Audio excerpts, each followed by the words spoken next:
What's going on, everybody? I'm Shane from Heads and Tails. Over here, we got Ken from LMK Reptiles, and down here, we got Doug from Hissy Fit Reptiles. What's going on, Doug? Glad you could make it. This Hey, is thanks, Behind the Shane. Scales, episode 18. Let's get it going. For those who don't know Doug, I'm gonna just do a quick intro to you, and then let you kind of take over from there. Doug has been basically, if I'm correct, you've been DJing since about 2000, give or take a couple of years. Yeah. I missed a little bit of here and there based on whatever my job situation was, but yep. Yep. So that's pretty awesome. You're a Wisconsin boy, correct? Yep. Heck yeah. And how long have you been doing the snakes? How long have you been into the snakes? So I got into ball pythons and snakes in general in 2009. So 2009 is when I got in. Awesome. So I was like fucking deathly afraid of snakes and stuff. Me too. Up to March of this year. Yeah.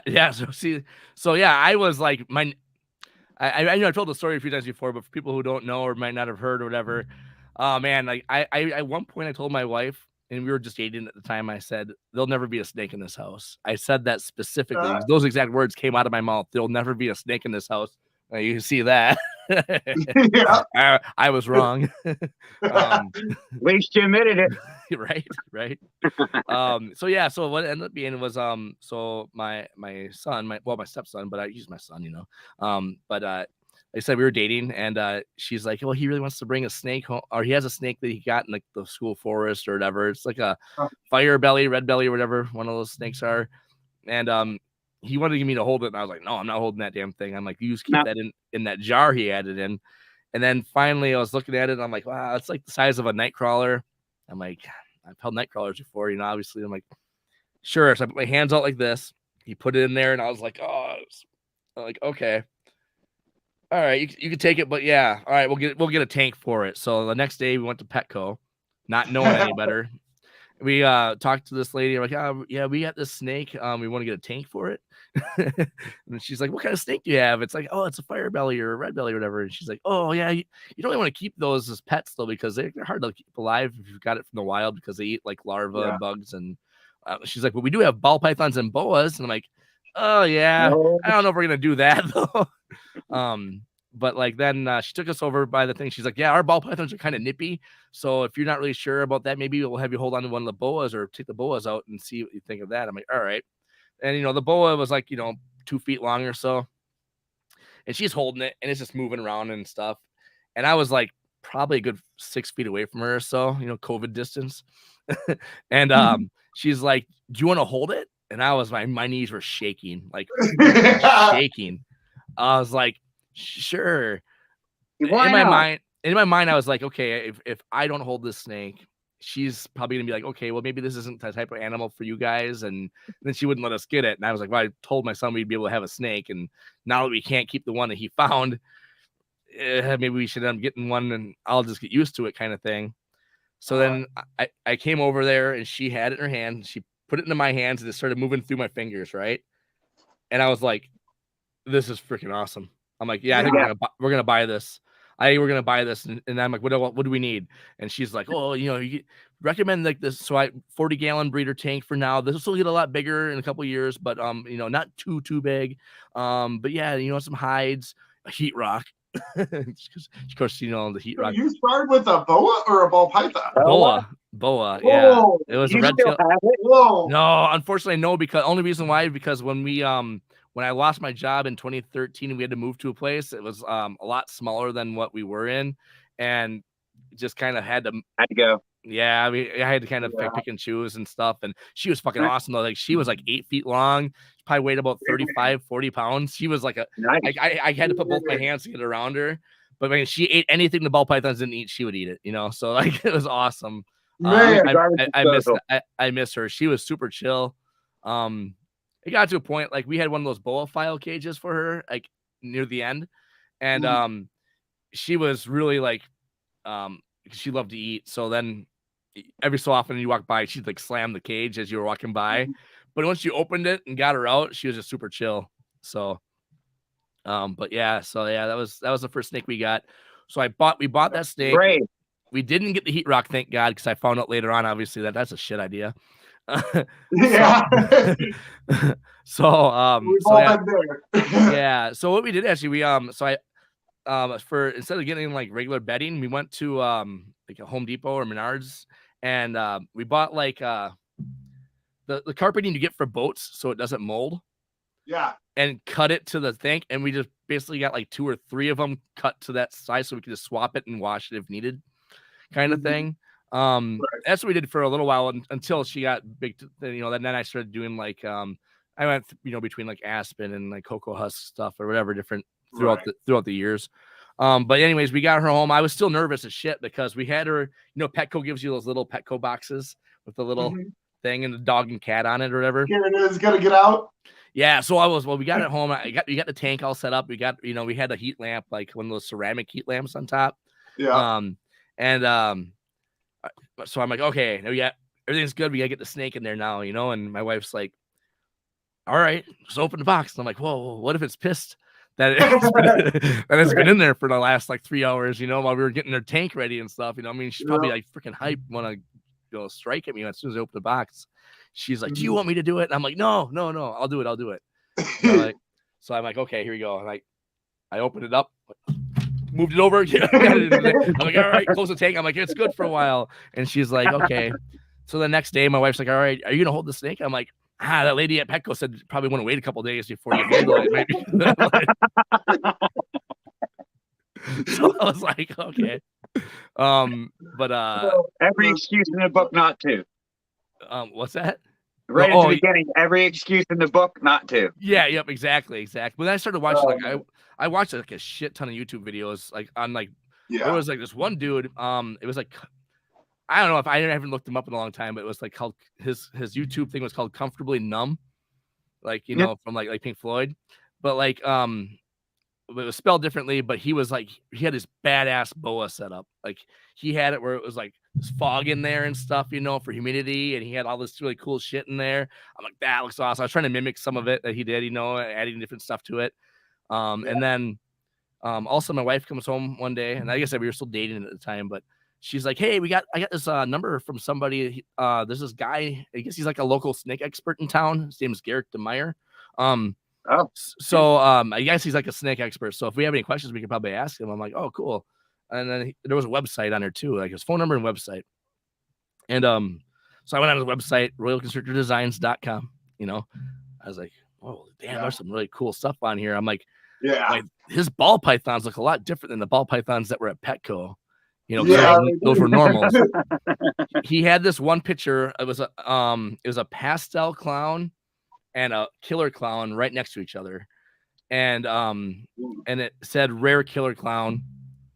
And I was like, oh my God, those things are amazing. And it was like they're babies, so they look like they're freaking like awesome looking, right? Like in their prime for having pastel and clown. Obviously, you only got so much time before it starts to look like shit, right? So so I was like, oh, I'm gonna call them up and see if maybe we could buy one, because, you know, they're only like, you know, $80 or $90 like at Petco. Right.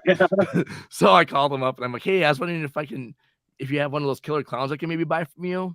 And he's like, oh, okay. Well, how experienced are you with ball pythons and stuff? I'm like, oh, this will be our first ball python. We have a boa, we just bought it. He's like, oh, okay, well, yeah, okay. So you have never been into ball pythons before? I'm like, no, this is first. I'm like, he's like, okay, well, you might want to maybe do something different. And he's like, that's probably not a good like beginner one for you and stuff. I said, oh, why is that? Is it kind of dangerous or something? And he's like, no, a killer clown ball python goes for about $12,000 right now. And I was like, holy shit. Like, okay, yeah, definitely not then. Yeah, definitely not that one. He's like, I do have a bunch of other snakes though. And he's like, what I would recommend if you're kind of getting into it, if you want to look at like getting certain snakes, then you can actually breed together, and then you can make that, and then whatever you don't want to keep, you can sell that and like basically pay for your food that you're going to be using to feed these things, or if you ever want to get any other ones, or upgrading your rack stuff or your caging or whatever. I was like, that's a pretty good idea. So I started looking into his shit, right? So looked on his website, he had like I ended up like seeing like the Bumblebee stuff and like his Killer Blast and all that kind of stuff. So I was like, all right, there's some really cool stuff even besides the clowns. And that's like definitely a lot farther away for me to attain than, you know, some of this other stuff. And there was a Bumblebee on there that it was $750. I think it was listed for more, but he had like this little what the hell was it? Like an open house. So he had like this open house. He had like food and beverages and like basically had a thing out so people can come and see his snakes. And if people wanted to buy him or whatever and all that stuff. And then he was just going to show off stuff. So basically he had like a shelf, like a countertop, like a long countertop. And then he had his like acrylics set up like he would at a show, right? But it was just a lot of his like, okay, he had blue-eyed leucistics in there. He had like different stuff. Now, again, this is like 2009. So, like so that stuff was really expensive back then. Yeah. So like piebalds, just straight up piebalds were awesome. Like Mystic Potions didn't even exist yet. You know, stuff like that. So he had obviously the Killer Clown and the Pastel Clown were out there. You know, he had some Bumblebee stuff, some, you know, like I said, leucistic stuff, the black eye leucistics. He had some cool albino stuff. I was like, this is freaking awesome. I was just like, you know, and by this time, this has been like a month after I got the boa. So I already kind of started to get kind of used to the whole boa thing. And then I went to hold on to the Bumblebee. Well, actually, shit. I think I put some money down on the Bumblebee like before the show or before his like open house. So like I went over to this because I only live like I'm about 10 to 15-minute drive from his shop from where I live. That's cool. So I basically drove over, you know, a different time, and I was gonna get the one on his website, but he had one that was born that he thought he's like, this is probably gonna stay cleaner and better than the one that you even picked out. So if you want, you can have this one. Otherwise, you can do the other one too. But I recommend this one. I think this is gonna be a better looking one. I'm like, cool. Right. And then he had me hold it, and that was actually the first ball python I ever held was the Bumblebee that I ended up buying from him. And then, first one you held, you ended up buying. Yep. Well, and I kind of knew, like, I really thought the Bumblebees were just freaking amazing. You know, at the time, it was a lot different with spider combos than it is now. Right. And nobody, I mean, spider makes a big difference on a snake, and when there wasn't many morphs out there that were affecting snakes so much, that was a big deal, you know? Right. Yeah, exactly. You know, and the thing is too, is like there was a video he had. So if you go back to his, like, I think it's probably his first like 20 YouTube videos, maybe even his first 10. There was one on there about the Killer Blast clutch. So he took a Bumblebee and bred it to a Lemon Blast. Now the combo called Killer Blast has been that a lot of different. Some people say Killer Blast is a super pastel pinstripe and that's it, and some people say Killer Blast is super pastel pinstripe spider, which is what Garrick had called it. Nerd called it. A bunch of people, whatever. I was gonna say I thought it was Lemon Blast for pastel pinstripe. Yeah, so Lemon Blast for pastel pinstripe, and then the super pastel pinstripe. Some people call it Killer Blast, but a lot of people. Got you. Yeah, but there's also people who call it Super Blast, right? Super Blast is another one. So Killer Blast, and the way I think at the time when it first was is like if you have a Killer Bee and a Super Blast and you put them together, it's like Killer Blast instead of Super Bee or whatever. Right, so anyways, he made one of those. I'm like, that's freaking awesome. I want to make one of those. So my one of my initial plans was get that Bumblebee female. And he had told me too, Garrick was my mentor. Like he pretty much good mentor. Yeah. I didn't understand shit. That's an awesome mentor, dude. Yeah. Well, I remember going to his place one time and him and so there's a guy named Kyle King that used to work for him. They would be talking about stuff, whatever, and they, and again, not nearly as many like morphs as there is now.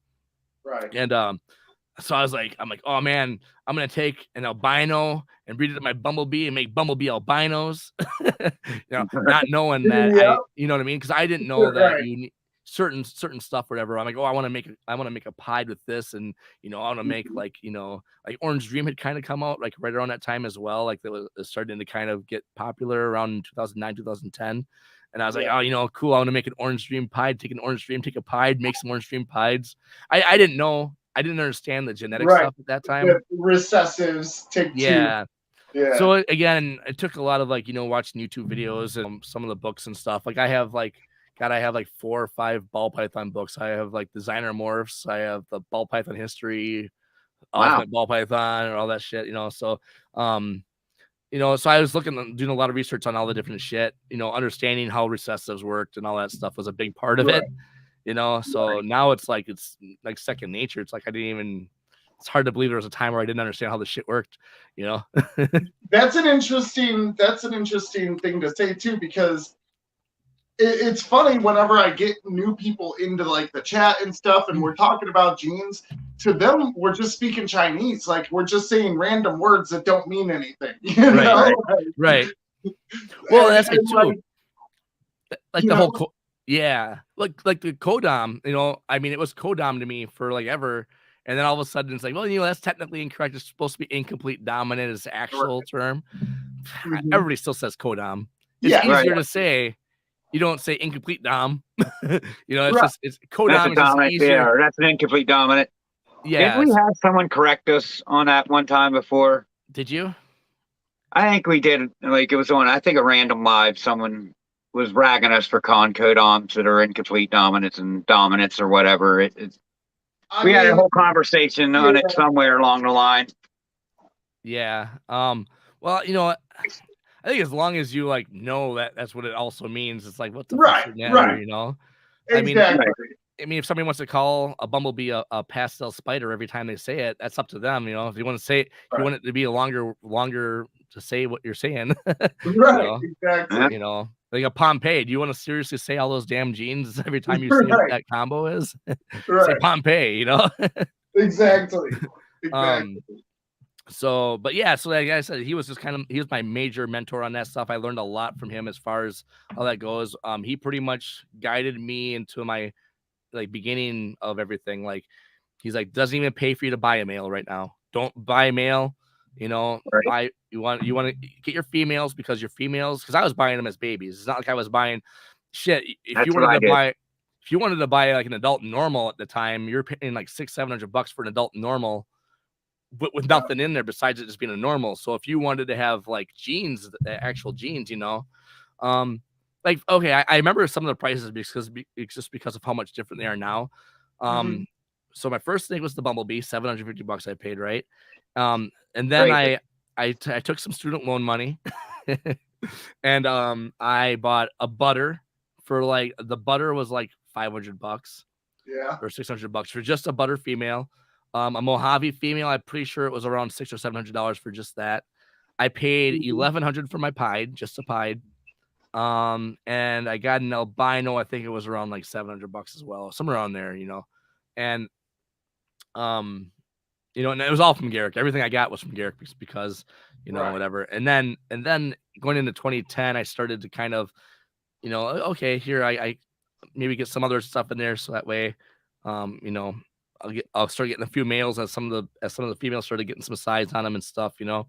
Like once they got around like the 500, 400, 500, 600 gram range, I started buying some of the males, you know, kind of get them kind of ready to go. And I didn't buy backups of anything. It was just basically, okay, I have this bumblebee, I want a lemon blast to go with it, so I'm buying a lemon blast male, and that's what it was, you know. And so yeah, it is. And kind of what I had way back then, I look at it and I'm like, man, it's just like right now, if somebody was getting in and they bought that stuff, it would be super cheap to get in, right? You know what I mean? Yeah, like bumblebees are $60. Yeah, you could drop like $1,000 and get everything I paid for with the price of just one of those things, you know? Right. So, but yeah, I ended up getting like, I had gotten a pastel het clown, female, and then I had gotten a pastel het clown male. Like I said, I was really wanting to make a killer clown, right? That was like right before I lost my job, and we had to move into a different place, and the conditions were shit. Like I had this sweet ass room. Like if you go back to my early YouTube stuff, well, I used to have an older YouTube channel, and I at the time that you couldn't change the name of your YouTube channel, so I had it Shattered Glass DJ, which was my DJ thing at the time. And I'm like, well, I don't really want it to be. I want it to be associated with the snakes.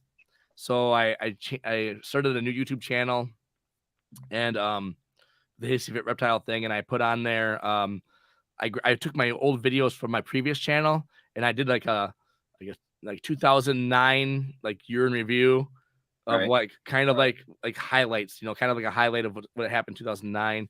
And then I had like a 2010 one, which was like some of the ones I acquired back then, and like some of the stuff I was doing. My first clutches didn't come until 2012, so the first few years it was just getting stuff, bringing stuff in, changing my mind on some of the shit I bought, decided like, oh, and actually I want to do this one instead and sell this one and whatever. Absolutely. Yeah. Okay. So since then you have grown exponentially, and you have pretty awesome collection. Yeah. Ken had a question about one of the jeans that you have. Yeah, so we went to, like, I guess a website, and you says this is what you're working with. Yeah. Like, what is the phenomenon? Yeah. I actually have to go to my website. I can't remember what I have. I actually have to update the damn thing because there's some shit on there now that I. Right. Well, what is the phenomenon gene? Oh, that actually, it might not be a phenomenon. As I said, I have to update that. So the phenomenon gene, I had this thing I called it the Sizzler. So that thing came from, I had a pastel ivory. So when I had to kind of get out of ball pythons very like briefly. Wasn't even fully out of them. I basically had to sell stuff because I lost my job. So I was like, okay, I'm gonna have to sell certain things, but I was hoping to hold on to whatever I could, right? Right. This was like 2013 or so. And like I said, we moved into this place where it was a little bit shittier, like atmosphere. Like the basement was like cold, and I couldn't get it hot. I basically had the heaters right next to the racks in order for them to even have heat. So that was just kind of a bad year. But it means while I was buying the stuff or getting the stuff, I had gotten a pastel ivory from, I believe it was a guy named Shane Kelly, or I think it was Shane Kelly. I can't remember what his thing is called or whatever, but it was a pastel ivory, right? And I raised that thing up. That was one of the ones that I had that I right at the end, and I was able to keep that one. And I got that one and like a pastel mystic potion, a few other things. But when that pastel ivory was up to size, I was like, okay, I want to try to make some. What did I want to make? Oh, first I made some Puma stuff. So I had a spark, whatever, and I was like, okay. So I made some Puma stuff. Looked good, like really nice looking animals and stuff. And then the following year, I'm like, okay, now here I got this Spectre, so I'm gonna try making like some super stripe stuff. Made some super stripe stuff. Looked really, really good. Right. Then I'm like, okay, I had an opportunity to work with Gravel to make like some highway stuff. So I bred so it was again pastel ivory, and I bred what was a pastel gravel. It was a pastel gravel or yellow belly actually. So he proved out to be gravel. And then later on found out he was also 100% pied. The person that bought it for me made pieds with him. Wow.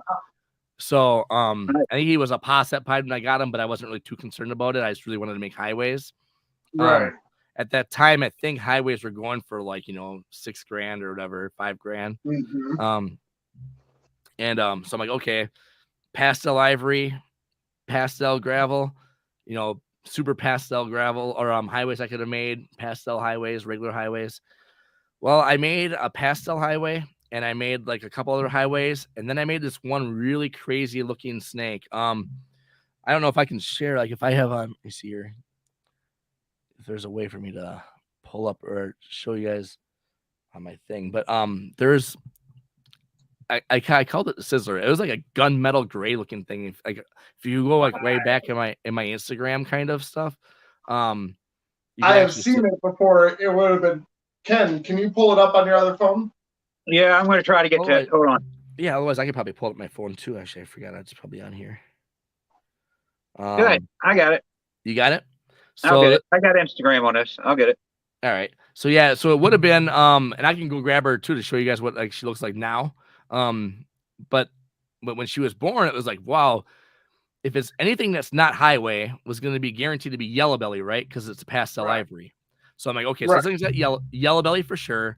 And I'm like, this got to be super pastel. It was like really blushed, but it was like a gunmetal gray, right?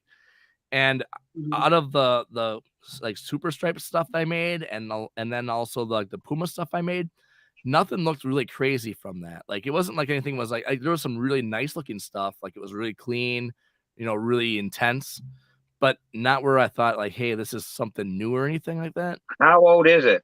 It probably would be like 2017, 2018. Yeah. 2017 or 2018. Otherwise I could probably find it here on this thing too.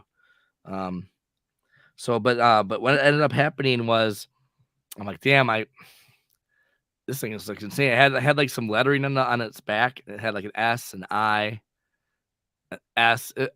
Basically, like it looked like Sizzler. Sizzle. Oh, so I'm nice. like, oh, Sizzler. I'll call it Sizzler. Right. And then but I basically Is that it? No. That's that was from that. I think that was from the Super Stripe clutch actually. Here I'll find it here in a second. I'm right in that. So it's kind of good. I guess I don't post it. It should probably be kind of after that, I think. Here it is. All right. So let me see here. 1 second. See that thing? Oh, nice. Oh, James. wow. So like I said, kind of a gunmetal on it, right? Yeah, a little bit. But then the yellows are like popping. I'm like, people are like, oh yeah, it's gotta have like GHI in it, right? I'm like, the thing is I never made anything from that girl that was like GHI-ish, and that pastel gravel here. It's kind of there you go. I got it up on my phone now. That's wow. That's something right there. Oops. I wonder if it's a super pastel, maybe paradox something like the super pastel set in. And that's what I thought. Here, I'm gonna go grab her and show you what she looks like right now as an adult. She is like her yellows are actually really even more intense now as an adult, but the rest of her is really weird looking. I'll grab her real quick. Heck yeah. Yeah, I've never seen like a whole snake paradox, but that's almost what it looks like to me. Like everything paradox. All right. So this is the girl now. So like the yellows on her, she's still pretty yellow. Is pretty intense. Besides, obviously, like and like her head's got like this kind of like more almost like a granity type thing or whatever going on, right? Has she produced yet? What's that? Has she produced yet? Yeah. So okay. So last year I bred her to a Mystic Het Desert Ghost. Since that's at the time, that's all I really had getting back into it because I had gotten out of everything like in 2019, I was getting kind of out of everything.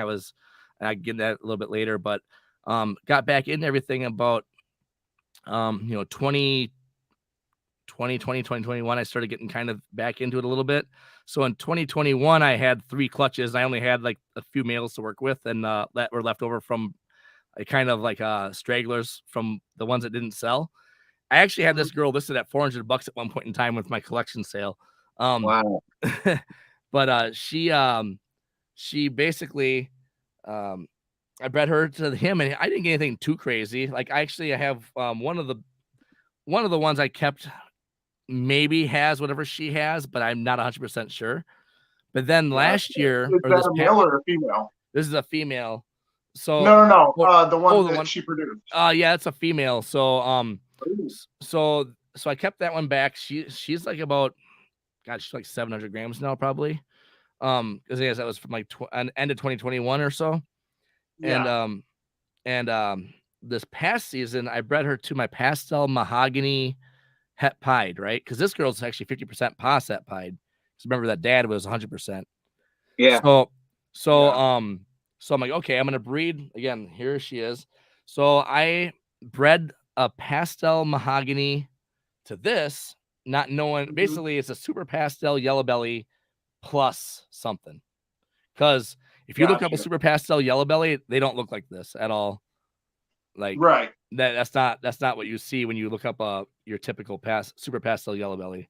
But that's all she should be based on that. So I guess I got completely off topic of the whole. So I actually came across a picture that was kind of similar to her in this phenomenon thing or whatever. Somebody had asked, I think it was actually Jason from Morph Mixology was like, "What's phenomenon?" And I saw this thing and I went and looked at it. I'm like, God, that almost looks like my girl. And then so they're the people in the group, that Facebook group with the phenomenon, which includes like Josh from Ball Python Shed. He worked with it for a little while. There's a handful of people who worked with it. They're like, yeah, that looks like it probably has phenomenon in it. So we thought that this had phenomenon, right? But then when I bred my pastel mahogany het pied to her, the stuff that came out, they're like, yeah, maybe that's not phenomenon because it should kind of look like this, maybe not that. So I'm gonna grab one of the babies because a few of them are in shed right now, but I'm gonna grab a couple of them and I'll show you what a few of her babies from the pastel mahogany het pied to this girl look like, which are even more insane than she even looked.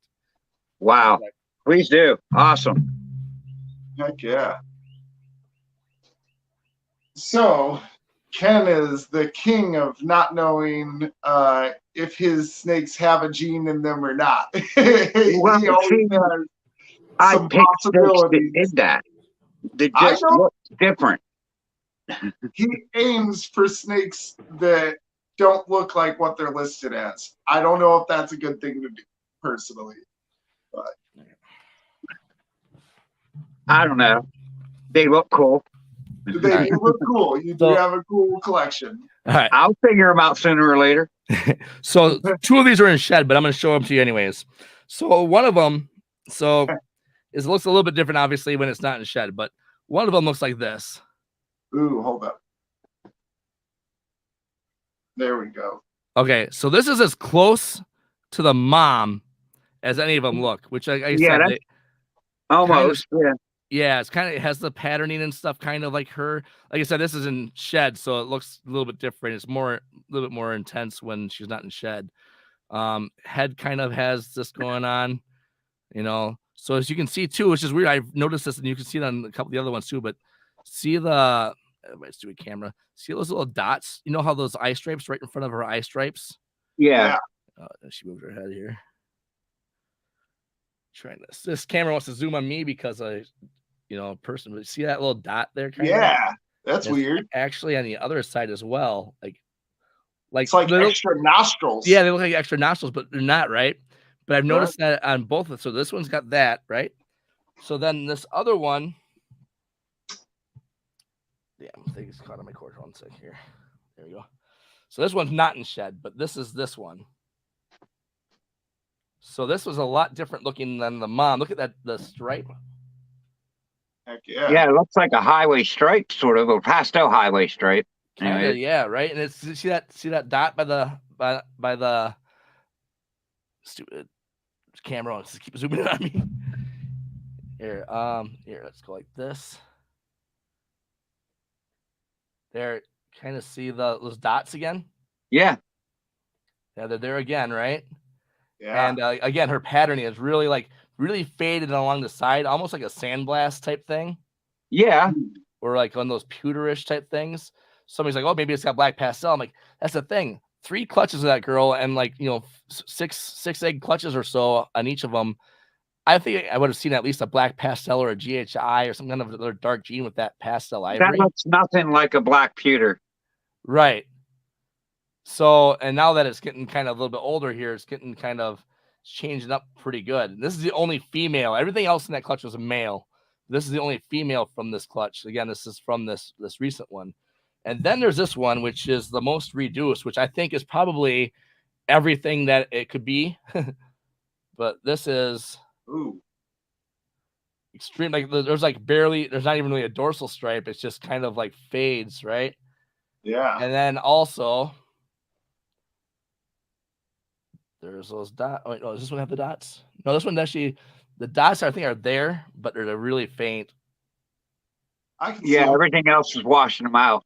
They're a little lower than the other ones. Yeah. Right. Because you can see, obviously, he's in major shed, but I think this would be a super pastel yellow belly mahogany whatever the hell is going on with the that other gene.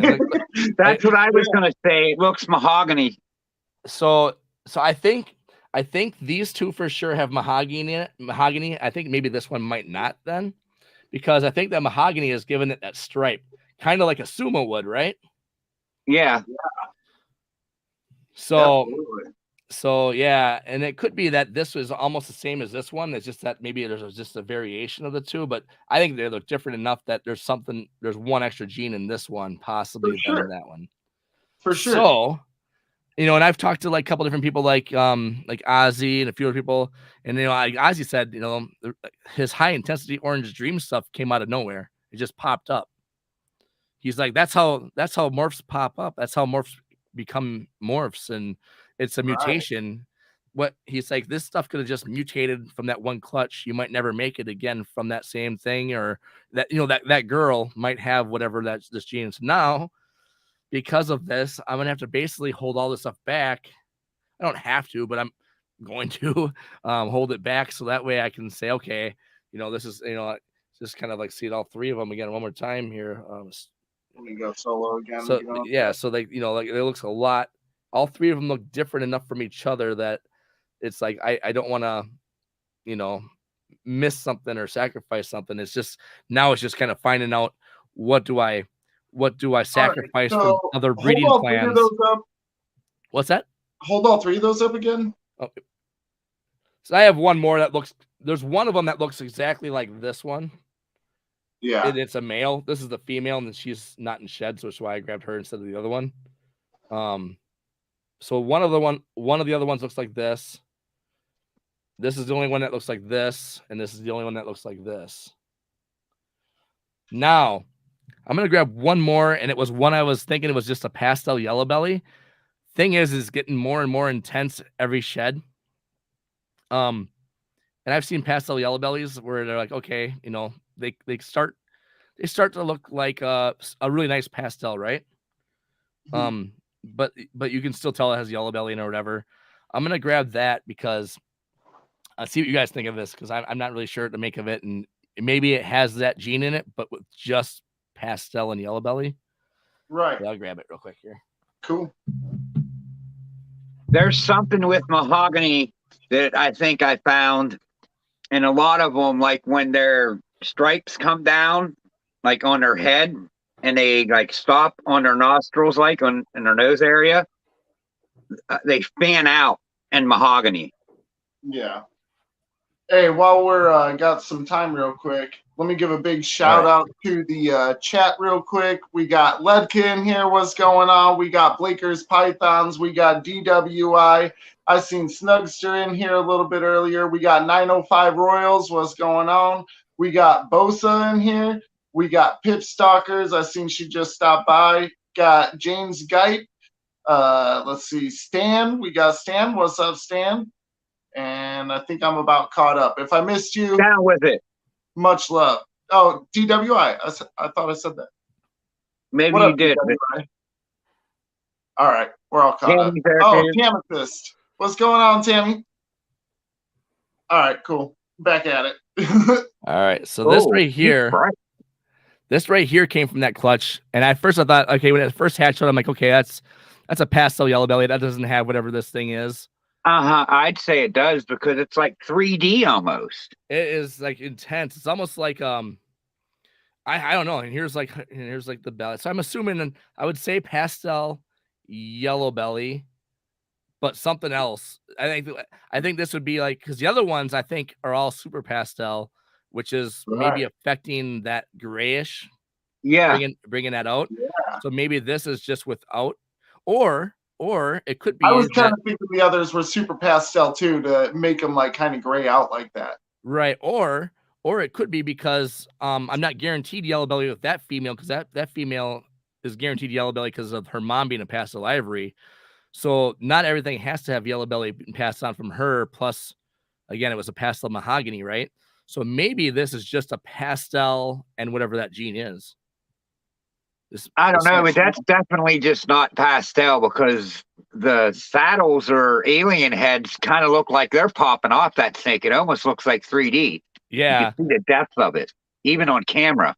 Yeah, it's intense. It's and in person, it's like, wow. I'm like, I was actually gonna do a giveaway or sell it, but now I'm like, damn, it sucks ass it's a male because it's like, if it does end up being really not much or anything or whatever, but I do think it's something because every time it sheds, it gets more intense. But not like DG. And there's no fire in there at all, right? It just shit on me. God damn it. This is the second time during a live that a snake has shit on me. Yeah. I'd rather be shit on and then bit, I guess. Yeah, that's true. That's true. Little asshole. Hey, that just means he's comfortable with you. Yeah, right. You get the real content. So yeah. But yeah, so I'm gonna be holding on to him now because obviously I'm gonna see what the hell he is and what he does. I don't blame you. But yeah, like I said, it's if you look at his head, it's not like it's a DG head or anything like that. So it's not doing the same thing as like a DG or anything like that. Yet it kind of looks DG. Well, so like I do have a DG thinks it might be black lace. You know what? That's the thing, because that pastel ivory could have been hiding something in there, especially something subtle, right? Right. So yeah, it could be something. I've been like looking, I've been looking like all over Morph Market trying to see if I can find something that looks like this or looks like those other snakes.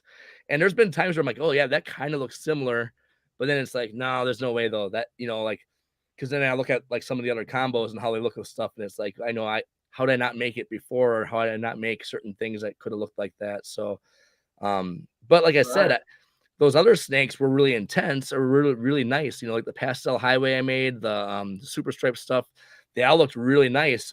So it could have just been that they had this, whatever this is going on in here. They might have been carrying that. And I didn't realize it just because I thought they were just really nice looking, Right. So, yeah, absolutely. So I'm gonna go put him away and real quick wipe my hands. Yeah. I'll be right back here. We get the real content here, guys. Yeah. Snake poop and all. So it's really interesting to me to see how far you can really take the genes in general from. When he's talking about back in 2009 when they were doing single and 2 gene combos, 3 gene combos, to now, it's quadruple recessives. It's a couple of codoms on top of quadruple recessives. Don't leave home without it, right? Right. If you got snakes, you need alcohol spray or whatever.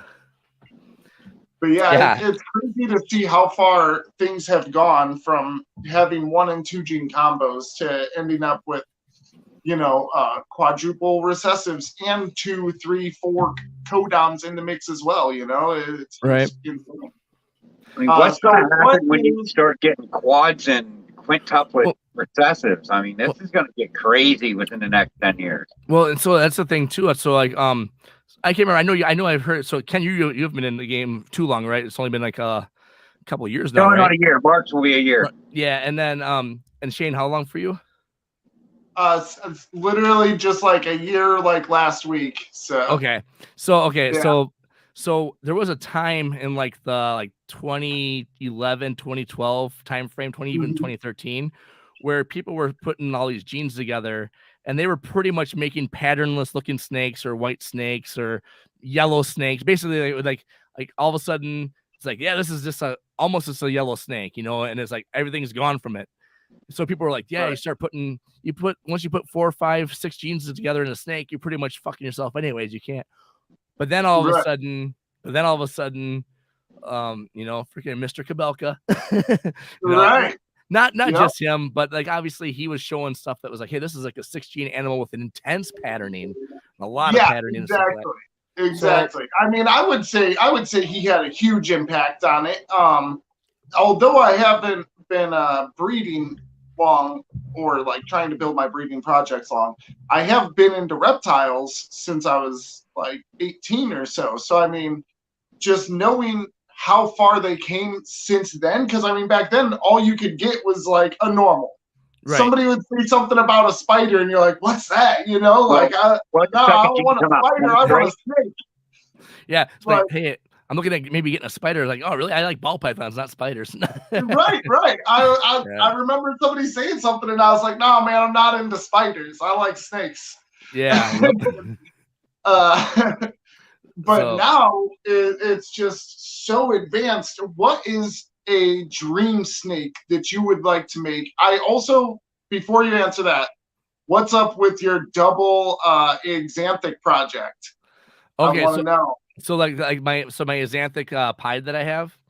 No, weren't you talking about trying to prove out, like, see if some of these axanthics are indeed the same axanthic, and then if you can double up the axanthic, does it have twice the effect? Oh no, sorry. That was I heard that was that Morphologics or whatever that you had on, or was, Morphologics. Yeah, he was talking about that. Like, would it be cool if it was if you had like a VPI and an SK, so basically a double visual axanthic, how that would look, right? So as I was listening to you guys, on that awesome. One, so that's right here. That's why we do about that. That's right. From one of your shows previous. Yep. So you guys gotta check these guys out all the time. As you find out some really cool stuff like that kind of shit, right? Yeah. So yeah, I think when I heard that, I was like, yeah, that would be like a.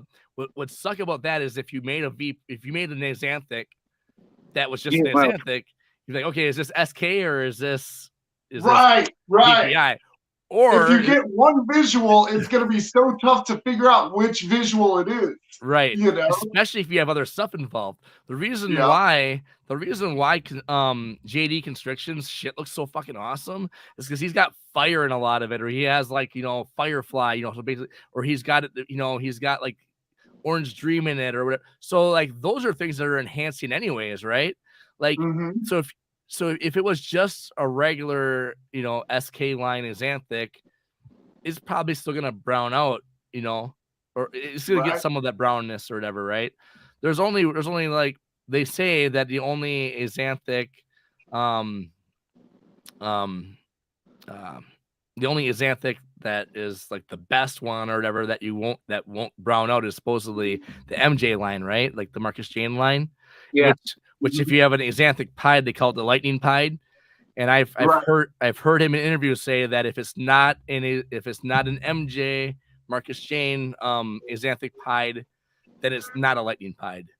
It's just SK axanthic pied or VPI axanthic pied or GCR axanthic pied. Right. However, I bought my axanthic pied from Gateway City Reptiles, and he got his line of axanthic from the same place Marcus Jane got his line of axanthic from. Not saying they're the same because he really can't yet.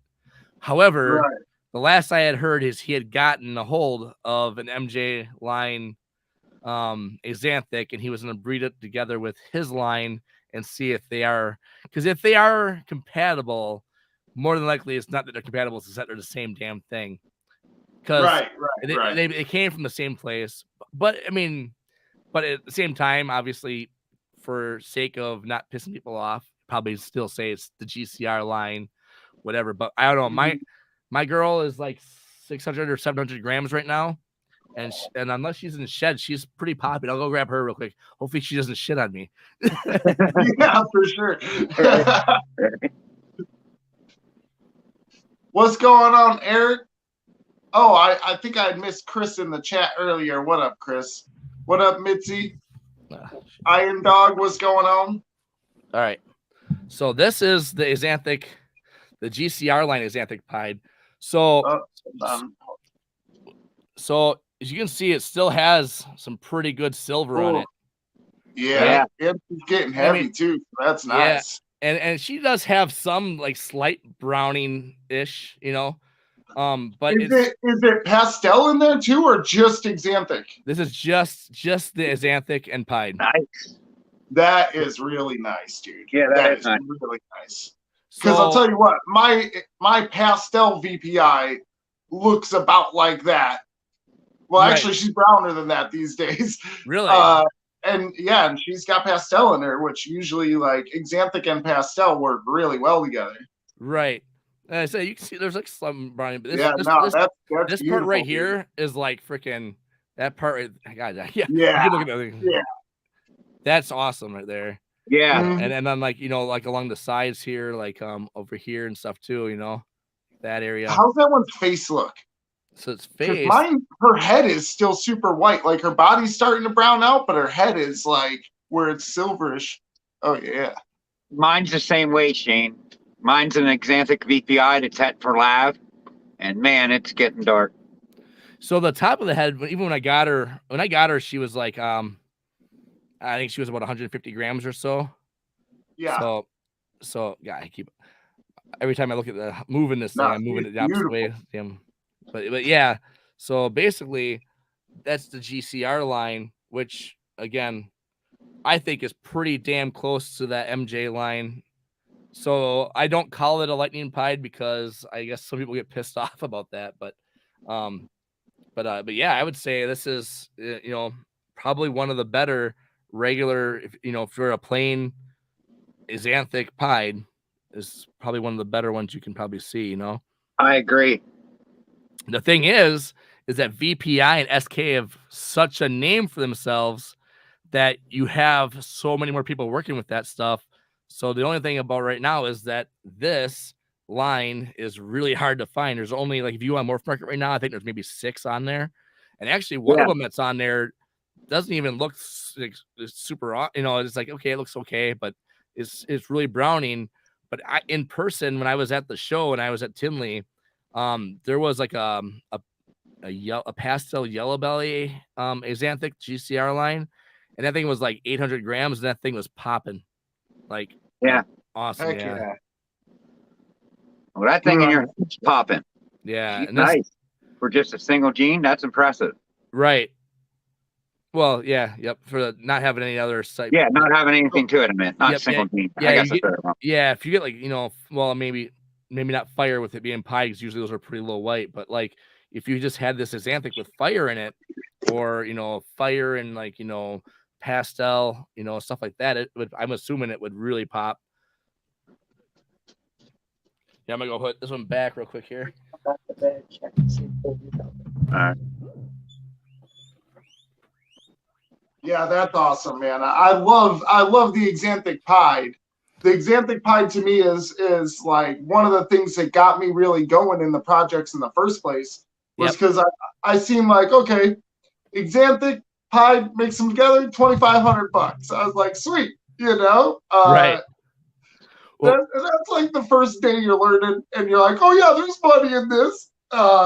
Well, and that's the thing too, that because that's not a lightning pied, right? I way underpaid. If it ends up being compatible, basically I got what's close to lightning pied for a while, because the GCR line right now stuff isn't super pricey, because I mean, and if you find out that it is the same, if GCR ends up being the same, dude, GCR is going to go up like crazy. MJ is probably going to go down.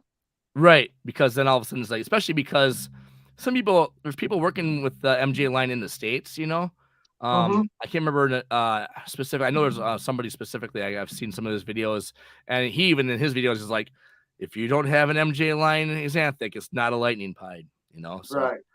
Right. But and again, they laid claim to whatever, so it is what it is. But yeah, I got it. I got VPI line. I did it just because you can get more combos with it easier for a better price. Yeah, yep, exactly. It's not. Now that I'm more into it, I probably might even go and get another line later on. But at this point, I'm already like 5 or 6 snakes deep in the Xanthic stuff, so I gotta stick with my line. Yeah. The one line that I that I thought was total shit, actually turned me off from Xanthic for a while, was the Jolliffe line. Did you guys ever see the Jolliffe line Xanthics? Yeah. I never knew where that came from, though. I don't know that guy. They look like normals. Like they don't. They brown out very fast. Like, I don't know how you. I think even as babies, there's barely a difference in it and stuff. But yeah. So you did see that episode with Marcus from Morphologics. Yep. What do you think about Exanthic. black pastel or black exanthic? So that's actually a yep. That's black exanthic is one of those genes. I remember seeing that on Justin's website a long time ago, like back in like 2012, 2013. He had like black exanthic stuff, and it was like really dark and intense, but it didn't look like other exanthics because it didn't really have that silverish, or like it wasn't like a black and white or black and silver. It was just almost just Dark. jet black with like some like outlines and stuff of like, I don't know. I was really interested in it at the time. At the time, I think black exanthic stuff was like $5,000 or $6,000 or whatever it was. Right. What are you showing? Black exanthic. Oh, hold on. Let me get you. Bam. So I think the one that Justin had might have been a combo then, because there was a black exanthic that Justin had that was just like, I don't know, it was almost like a pitch black snake, but it had definition and like patterning into it. Right. I wonder if I pull it up maybe, or Yep. But okay, so what genes do you really, really want still? Like, what's been bugging you that you're like, man, I need that? Right. So the one there's one that's not even like in the States yet, or actually it's in the States, but not a lot of people have it, is that Cosmos. I don't know if you heard about the Cosmos gene. I don't even know where to aren't they saying that's like a super nanny? Yeah, something like that. It's like it really messes with the patterning and stuff. Real quick here, this is oh, it can't get any bigger. This is the one I remember seeing from Justin. This was actually on, so okay. Hold up, I got you. So that's a black exanthic that he had. So man, that's real dark. Pretty damn black. Yeah, so black exanthic there, and then like that one. But yeah, the blacks were just really black, But this one, I don't know if this is like a combo or something, but it's like way different than the other one. But I said, so you can see the patterning in it, but it's black. But it's pretty much like black, but with, you can see like the outlines and stuff, like for the alien heads and whatever. That was what I remember seeing when I was. And here's like the head. Man, that's really dark. So, and I don't know if that was just an anomaly or maybe some other combo with it, and he didn't. At the time, he just called it black exanthic or what, but maybe it had something else in it he didn't realize at the time. But yeah, there was to kind of get back to you guys' question though about it's different things. So like there's a lot of genes I don't have that I want to have. Stranger, redhead, Wookiee. What else? There's Wookiee is like something that I really want to add. Yeah. I like Stranger a lot. I absolutely like Stranger. And I think, Stranger and Wookiee together is like, whoo, but. Stranger Wookiee, I haven't seen that. I don't know if I've seen them together. I imagine that some of that stuff together is just gonna be pretty wild. That whatever that is all in the Kraken that Justin had. That's awesome. Kraken 2, all that stuff. Yeah, I love that Kraken. And the different versions of it too is so interesting. Right. Yep, because he's not like a Kraken 2.0 or whatever. Yeah. I think he was. Is there a 3.0 now? I think he was working on one. I think there is. Yeah, there's a 3.0. I forget what's in it. Yep. So there's that kind of stuff. Like I said, redhead. One gene that's really intriguing to me, and I don't know. I'm just kind of waiting to see how it pans out. Is zebra. Right. Because I've heard some people say that zebra is pretty much the same as some other gene that's not that expensive, and zebra is crazy expensive right now. But I'm trying to think here. There's a lot of stuff. Thing is I know some people are like, oh, I'm working with this many recessives, or I'm working with this many whatever, and I just really shouldn't add anymore and stuff. I think the thing is, if you kind of have like one or two like main recessives you work with, right? What's the hurt or problem getting a few other recessives into those things, right? With your doubles, because the future of this game isn't just a recessive or even double recessives. Eventually, it's going to be like the 3 or 4 or even 5 recessives in there, as long as they can as long as they can coexist in an animal without screwing up the patterning or the color, right? Right. Like, Right. That's the trick, though. That's the whole trick, is how many genes can you really cram into it before it Without ends up messing it up. either blanking out the slate or blacking it out. It's like, that's then kind of the adventurous part about it, though, I think. Right. Well, yeah, because then otherwise it brings you back to where everybody was at in, like I said, 2012, 2013, 2014, when everybody was like, it's a white snake, it's a yellow snake, or it's whatever. You know, there's no pattern to it, or there's only like 3 little splotches of pattern, and the rest of it's all one color. Like, but yet that's like a 6-gene animal. You know what I mean? So, right. but like, you know, you find the genes that work good together. Obviously, Justin made what he calls the trifecta. You know, the desert ghost pied clown, or the desert ghost clown pied, or whatever, is a trifecta. Obviously, those 3 genes work together because, well, clown pieds, you get that clown patterning with the pied, right? Mm-hmm. Desert ghost cleans it up, so it doesn't hurt anything. It just enhances it and makes it look better. Right. Now, if you want to take that to the next level, what would desert ghost axanthic clown pied look like? Because axanthic clown pieds look pretty awesome. I've seen them, you know. I mean, not in person, but I've seen pictures of them. Now, the desert ghost, you've seen what it does with the axanthic, how it just intensifies that color. So will you have basically a pure black and white, or a black and silver and white snake that stays that way as an adult with no browning whatsoever, with that clown patterning on a pied back? You know what I mean? It's insane with all the stuff that you could possibly do with it. Heck yeah. You know, and then you throw in some, you know, codom stuff here and there too, right? And hypo too. Yeah, and hypo. You know, that's like the desert ghost hypo stuff. You know, a lot of people like that. You know, there's some pretty cool combos with the, you know, the hypo stuff. I actually have, so I know with that one clutch that I was supposed to have proven out my pastel Enchi desert ghost. Posset clown, posset hypo, right? So it's 66. It was 66% posset clown and 50% possible het hypo, and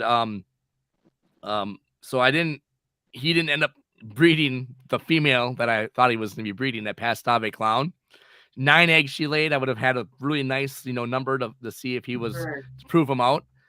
But then I had one other snake right after that she laid, and only 1 egg survived after incubation. So like she had like a couple slugs and then like 3 or 4 good eggs. Well, one of them I could tell wasn't going to make it much past the first few days. So it ended up being 3 eggs, and then but they were like boob eggs, like really bad boob eggs. So 2 of them didn't make it. The one that wasn't a boob egg is the only one that made it. So I had 1 egg from a clown female that was bred by my pastel Enchi. Again, 66% possible het DG, or I'm sorry, clown, and then 50% pos het hypo, which that part, the hypo part, doesn't really make anything in this equation. So I'm like, okay, 1 egg, that's what we got. Cut it. Pastel Enchi clown. I'm like, oh my god, that's so awesome, you know. So he proved out on that 1 egg, you know. Wow. So now he's officially a pastel Enchi desert ghost het clown male. So in my rack right now at about 13, well, she's 1,400 grams now. I think she has like 1,400 grams, and still slamming food, is a pastel hypo het clown female. So what I'm going to be doing is pairing him to her to help possibly prove out that hypo, right? That pastel hypo part. Even if he doesn't prove out, everything will be het hypo. Everything will be het desert ghost. And if I can make some visual clowns, because it's het clown in there as well, I could potentially end up with super pastel Enchi clowns that are double het DG hypos. That would be sweet. So that would be that's like probably one of my most anticipated pairings. He locked up with her once, because I'm like, sometimes, because she wasn't eating very well, and this is one of my little tricks I learned along the way from people is, if you have a snake that she's pretty close to like breeding size, or she could be breeding, or she's not eating, and you want her to gain some more weight, take your male, and then take your male, put him in with her. If he locks, he locks. If he doesn't, he doesn't. But sometimes just that male stimulation with that female will kickstart their thinking, or whatever they do. They like, oh, I'm gonna be making some babies pretty soon. I need to start eating, or whatever the case is. I've had females kickstart from that, you know. It worked for me. Yeah. I did the same thing. I had a female get to like right at 1,000 grams and stop eating, hit that wall. She didn't eat for 3 weeks. I put a male in there during that 4th week. She's been eating ever since. Yeah. So it worked. And that's where like you get some people, people come in and they're like, oh, you can't be pairing if they're not 1,500 gram females. Or if the male's not this, you can't pair, you shouldn't pair, it's unethical or it's wrong or whatever. It's like, man, and this is always the argument. Everybody always is like, oh, well, in the wild, they don't say, hey, how much do you weigh? Are you 1,500 grams yet? Can I breed you? They don't give a shit. If they go to lock up and they rub their little tail together, they do that little thing first. They don't just go like, hey, I got you. You didn't just rape her, Right. Exactly. If she lets them, she lets them. If she doesn't, she doesn't. There's reasons why I go in there and I'll be like, well, my male is not locking with this girl right now. Put him in with the next girl, locks right away. Ooh. Okay. Ooh, that was an interesting thing. Ledka said if you don't want them to actually lock, just put the male in a bag with them and with her in there. That's interesting. That's a good idea. Yeah. Because I know that one of the other things is too, if a male's not locking with any of your females and he's like got the weight on him, got the age on him, and he's just not locking. One of the things I know people say you can do is, put that male in with another male while he's in with a female. And that'll sometimes kickstart that male to be like, right. All right, something's going on here. I gotta do my thing because this guy's got it going on. Yeah, so. I mean, on the 1,500 gram thing, right? On the 1,500 gram thing, I aim for like 1,250. I figure like 1,250, you're good. But yeah, I mean, I've definitely heard of 900 grams, them being bred and producing eggs. So yeah, like Eric over there, Eric's Exotics, big breeders have admitted they have bred under 1,000 grams. Just saying. Mm-hmm. So that's the thing. Like, okay, I know Ozzy did. Ozzy was like, started breeding this girl at 900 grams. She got up to like 1,400 grams, laid a 6-egg clutch, right? Later, 6-egg clutch or whatever, an awesome like thing, and she was only like 2 years old. So it's like, okay, right. and everybody in the comments, that's awesome. Congrats, Ozzy. That's awesome. That's awesome. And I love Ozzy. Ozzy is he's awesome. I've talked to him many times at the shows and just messaging him, emailing him and all that kind of stuff. And, but everybody's like, that's so awesome. Now, if I would have posted a thing saying, just got this 900 gram girl to breed. And, by the time she was 1,300 grams, she laid the 6-egg clutch. People will be like, this guy is a piece of shit. Shouldn't even be breeding ball pythons. 100%. Yeah. 100%. Like, what the fuck are you doing? Right. And I do think it was a good point by 905 talking about how, it's just a thing to make you prolong your breeding so that you wait longer, right. It might be tactics from the other side, you never know. Well, that's kind of like the cutthroat, back when it was like kind of cutthroat way back in the day. It was really like people wanted to get the head up on everybody else, especially when bananas and stuff were around. People didn't want certain people getting bananas because they didn't want them to get in on all the freaking money before they did. You know what I mean? And like other genes and stuff. Right. In 2012-ish, maybe it was like, I think it was 2012, like when bananas really hit market. I remember Kevin McCurley had a pastel banana male, just a pastel banana male on his website for $60,000. I remember looking at it. It was on there, and all of a sudden, a week or two later, it was gone. It was not on his website anymore. I mean, somebody fucking either bought it or he decided not to sell it, or So like, and people were breeding male bananas at like 400 grams, 350 grams. And getting clutches, and there was a lot of those males that ended up dying, but they still got like 3, 4, 5 clutches that they were making like, 6, 7, 8, 9, 10 bananas. And then by the time they made those bananas, maybe they weren't 60 grand or 40 grand anymore, but they were still 20 grand. You sell 10 of them, you got $200,000. So, okay. Yeah. You know what I mean? Right. Exactly. It's just, there's a lot of ways. you know, you can look at everything, and there's a lot of people that will say this is how you have to do it. This is how you need to do it. And it's like this Absolutely. bullshit. This hobby isn't about have to or need to. It's about what works for you, what works for you, what works for him, what works for that person, Yeah. what works for Yeah. her. You know, if somebody wants to have freaking like 50, 40 gallon tanks and not use racks and breed their shit in there and it works for them, it works for them. Right. It didn't work for me when I had snakes in terrariums. You know, was that Ken? Was it, I don't know, you or maybe Shane? One of you guys. Did one of you guys say that you tried a ball python or something in a terrarium and it just didn't work and you said fuck it? Yeah. Yeah. I had them in plastic tubs at first, and they didn't really want to eat. And as soon as I kind of got a rack system built for them, their feeding response picked up instantly. Right. Yeah. So, I mean, I've had plenty of snakes that lived in the aquarium style enclosures, and they did fine. But the reality is that they're just not as comfortable as they are in a rack system, specifically ball pythons, not other breeds of snakes, but ball python specifically. It does seem like they enjoy the rack system much more than they did the aquarium. Right. They thrive in it, you know. It's like, you know, and sometimes it's a smaller, like, okay, I have this one snake I gotten from a guy, and so it ate once within the first like few weeks that I had it, and then it didn't eat again after that. Now, and that was back in like I think it was like September or October, and it was just last week.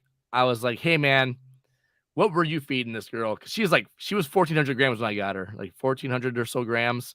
And she was down to like 1,200 grams because she hadn't eaten since that one time. And and I tried frozen rats, frozen mice, not frozen ASFs because I don't usually get those frozen. But I tried live of everything, live ASFs, live rats, live mice, different sizes, all smaller than what she was. Not like I was giving her these huge ass animal, you know, rats or whatever. She wouldn't take it no matter what. And I had her in one of those 40 tubs, right? Because again, she was like 1,400 grams. It got down to like 1,220 or whatever it was. And I messaged them. I'm like, hey, what were you feeding this girl? Because I have not been able to get her to eat. Now, obviously, she was eating because not like she was just born at 1,400 grams. Obviously, you were getting her to eat something somehow. Right. And he's like, I maybe just like I was feeding it, you know, live rats. Do you maybe try putting her in like a smaller tub, maybe like a 15 quart or 20 quart? I'm like, I haven't, but sure, why not? So right over there, those are those 20 quarts or whatever. So that's actually from Next Level Displays, but it's the Freedom Breeder tubs. So they don't go back as far, right? They're only like, you know, they same kind of like width on them, but they don't go back as far. Right. So a lot smaller. Put her in there. Put a rat in there. She ate it almost instantly. Nice. And now she just ate again tonight. So That's now it's crazy, like, okay. Just how such a little difference. Like we'll figure her treating or feeding response. I had one that wouldn't eat for months. I put a hide in there. Now she's at least eating every other week instead of once a month. I doubled her feeding habits. Right. Yep. So yeah, there's just so much shit. You know, so people who are like, oh no, that's really wrong that you even have them in that small of a tub. Like that girl can't even fucking stretch out. If she stretches out, she basically will have to make a square with her body to make the same shape as the tub, right? so yeah, people. There's a lot of assholes in this hobby. But I would say there's more good people than there are assholes, though. The assholes are the ones that are like, and I'm not trying to be an ass myself by saying this, but it's just people who think that they know everything and try to make it so everybody else follows their exact way. Because if you don't do that, you're not right. There's just way too many ways to do something, right? And if you don't like what I said, you can go on my YouTube and unsubscribe me. I don't give a shit. I'm not doing this for people. I'm doing this because I enjoy doing this shit. That's why, you know. Like, hey, let's do a quick switch gears. Let's get off of the snakes for a minute. Let's get back to you. What are some things you like to do outside, like as far as any other hobbies or just things that you enjoy when you're out and about? That's the sucky thing about me. I have way too many hobbies that I like to do and not enough time to do any of them. Right. However, so okay, so I have 5 kids, right? So big thing is like one of the things is just doing stuff with them. So I like watching movies. So I got like a shit ton of movies. I'm still old school. Like I like to do physical media and everything, but yeah, we watch movies together. I just took my daughter to see that Megan movie Nice. in the movie theater. She's 10. It's her first scary movie. She loves scary movies. She had a blast. She liked it a lot. Awesome. But we do like video games and shit. Actually, in a room right on the other side is my son's room. But because he lives with his mom most of the time and he's just with us part time, half of his room is like those arcade 1-ups. Right. like we have like the Ninja Turtle one, Simpsons, NFL Blitz is in there now, stuff like that. So like we'll go in there and we'll freaking just me and the kids will play that and stuff. Sometimes it's just me, sometimes it's just them.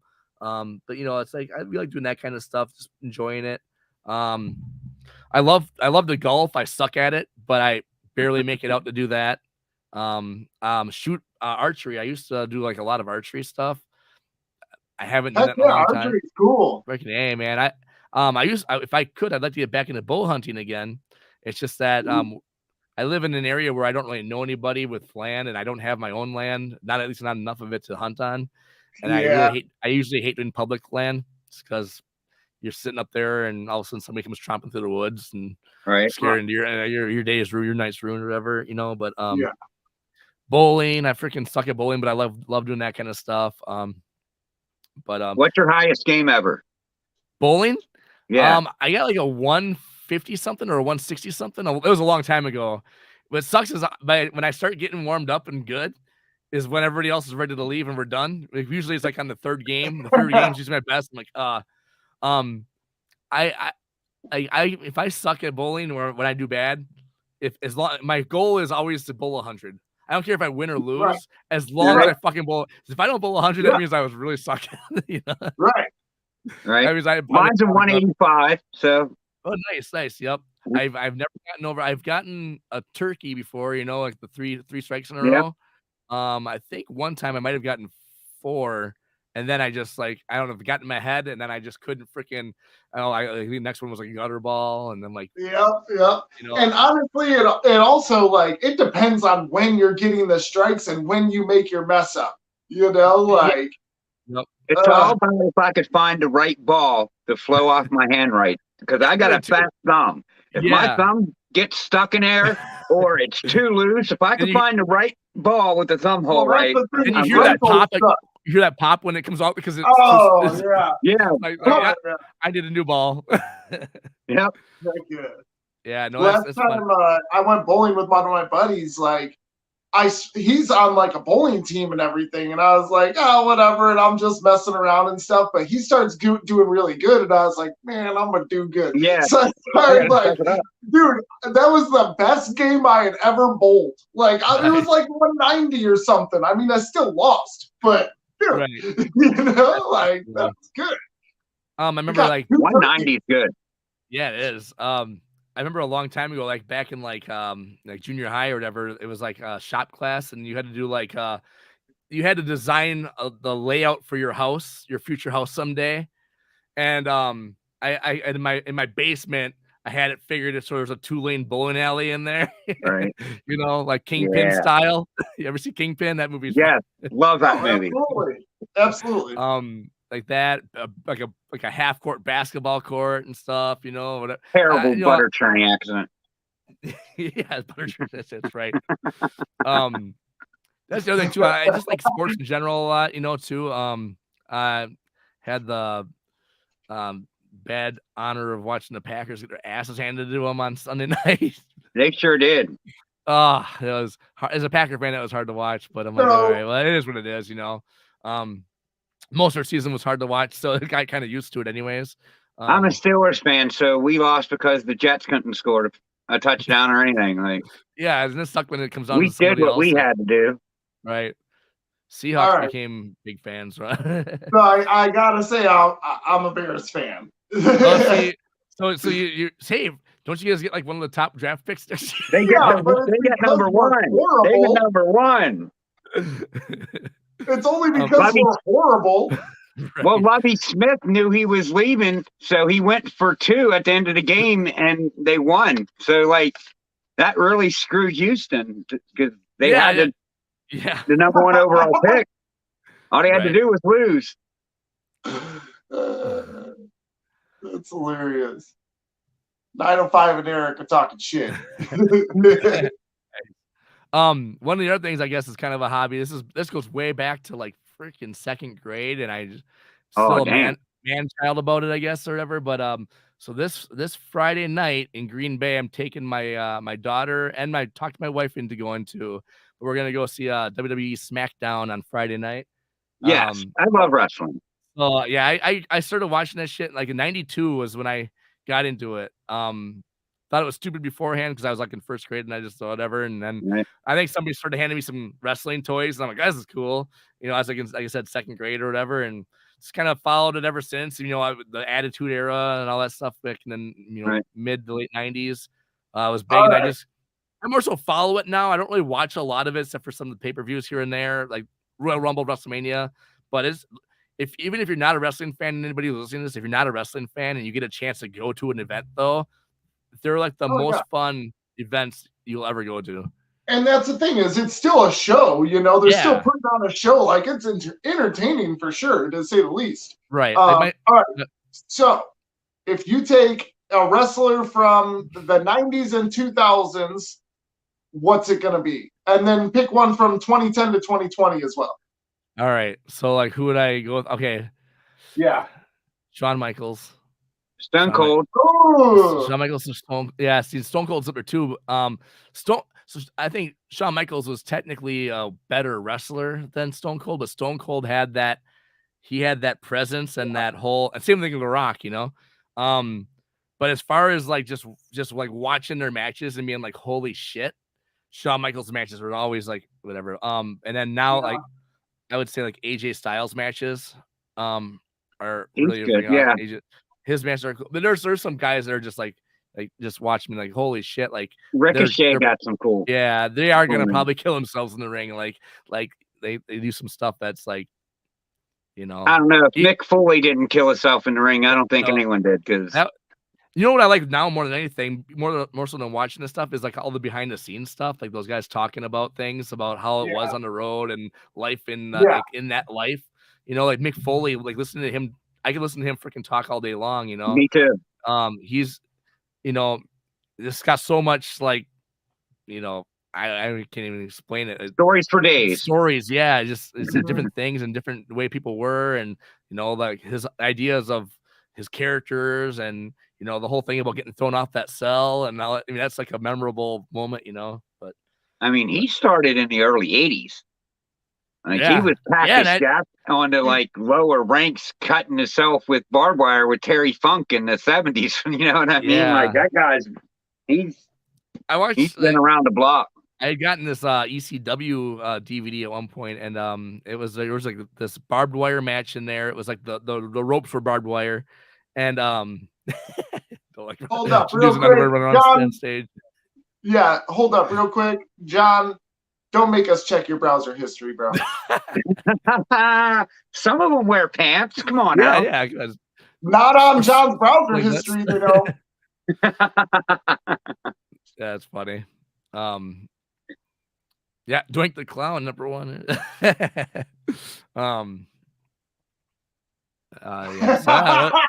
Oh, that was great. That's funny. Yeah, you ever see the South Park episode called WTF? Where they make fun of wrestling, and it's like wrestling's more of the story. Yeah. So like they're not even wrestling; they're just talking and doing stuff, and they're like, "That's some fine ass wrestling there. That's some good wrestling in there."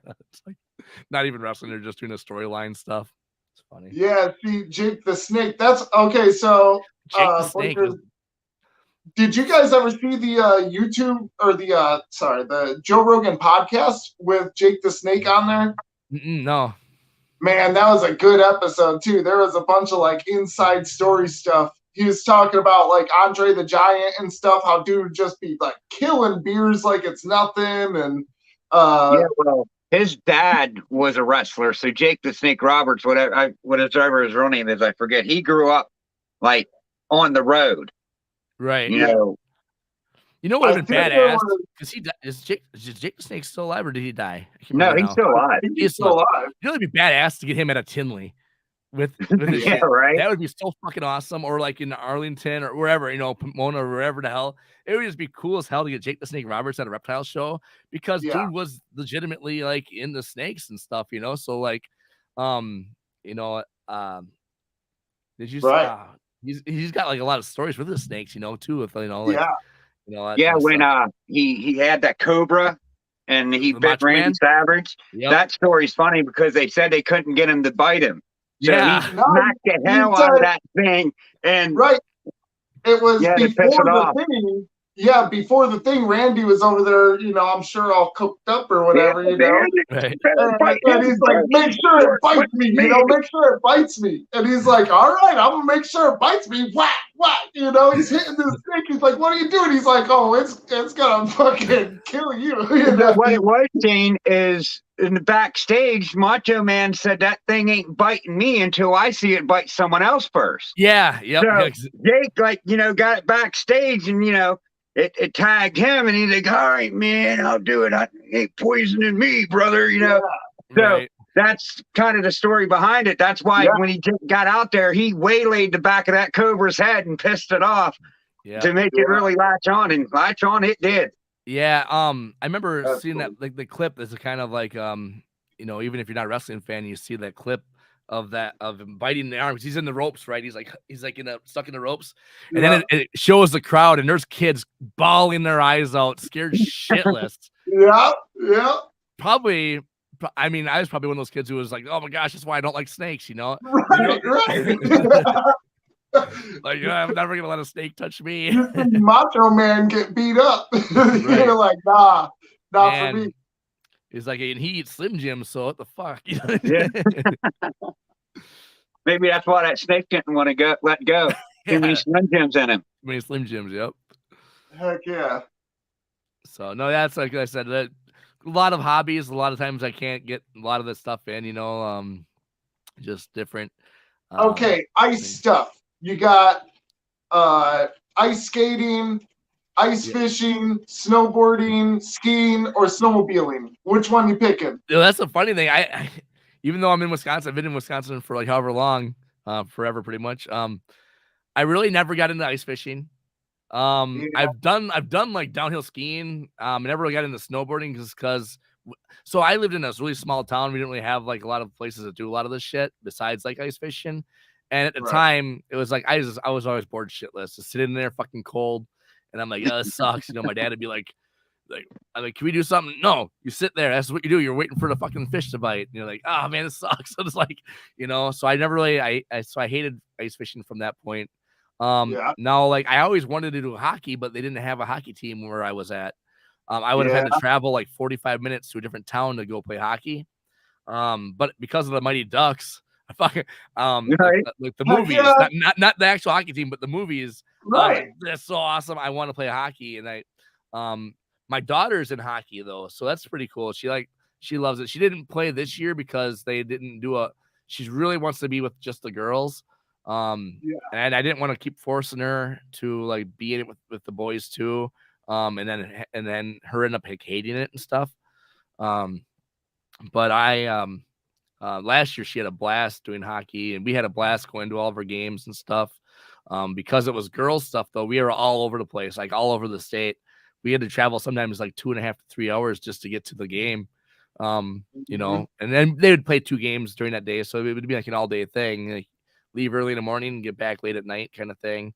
So it's time consuming, but you know, I enjoy it through her kind of. I have skates. I haven't really gone out to skate with her just because I don't know if they fit me or not. Actually, I got them. 3905. Sorry. Oh, just all good. So if I had to say anything for like any of the ice stuff, probably like, you know, hockey, hockey or ice skating. Yeah, you know. Hockey's pretty sweet though. Yeah. I was gonna say ice fishing for me sucked as a kid with my dad and like my uncle and stuff. You're just freezing your nuts off the whole time and nothing's happening. But like when I became an adult, then I'm out there with the boys and stuff. That's a lot better. And you got the ice shack and stuff, heater in there. It's cool. But yeah, if you do it with your friends and like have some drinks with you and stuff. Make sure it's like a good time. That's probably my problem. You know, at the time I wasn't drinking at like 10 years old, so right, exactly. You know, and I wasn't there with my friends. It was like my dad, and not that my dad it wasn't enjoyable being when I'm there with him. He took me to archery tournaments and stuff like that, and a lot of I did my bow hunting and stuff like down the way or whatever. You know what? No shit though about that comment. So I'm 40, right? So I just turned 40 in August. Oh my God! If you tell me you're aspiring to be a figure skater. Yeah, no. What I was gonna say is in elementary school they had like this pond, right? And we would go down this pond in the wintertime, and that would be for our phy ed class, gym class. And if you didn't have your own skates, you'd use whatever the school had. Well, they only had figure skates, but they didn't support your ankle. So like my skates would always be like that. Yeah. Trying to get across the freaking ice, whatever. And then there was my buddies who had like hockey skates. So I finally talked to my mom and dad into getting a set of hockey skates, but they were the ones that converted from hockey skates to rollerblades to like some snowshoe shit. Yeah. So the hockey skate part didn't go in right, so I couldn't even use them as hockey skates. I could only use them for rollerblades. Man. It's like motherfucker. But yeah, no, I hated figure skate stuff. Before my daughter joined hockey, she had some figure skates, and they actually support your ankles now. So probably wouldn't have. Everybody go and buy a snake from Doug so he can get some dang hockey skates. Right? Hockey skates. So yeah, no, it's like the side, the hockey skate stuff. I eventually got a pair like as I got older and stuff, whatever, just kind of screwing around. Anyway, me and a buddy that lived down the road, we would go down this pond by our house, kind of shovel it off, and then we would kind of play one-on-one hockey with each other. Like I said, we didn't have a team, there was no team or anything, and freaking 90s. It wasn't like you could just call. All right, so I did this a lot as a kid too, but like whenever you're going to take that slap shot, were you envisioning yourself as the kid from the Mighty Ducks? Kind of.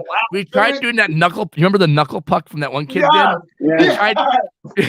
I'm like, we gotta get that knuckle puck down. Or that Fulton kid, the kid who would like freaking bust it through the net, Yep.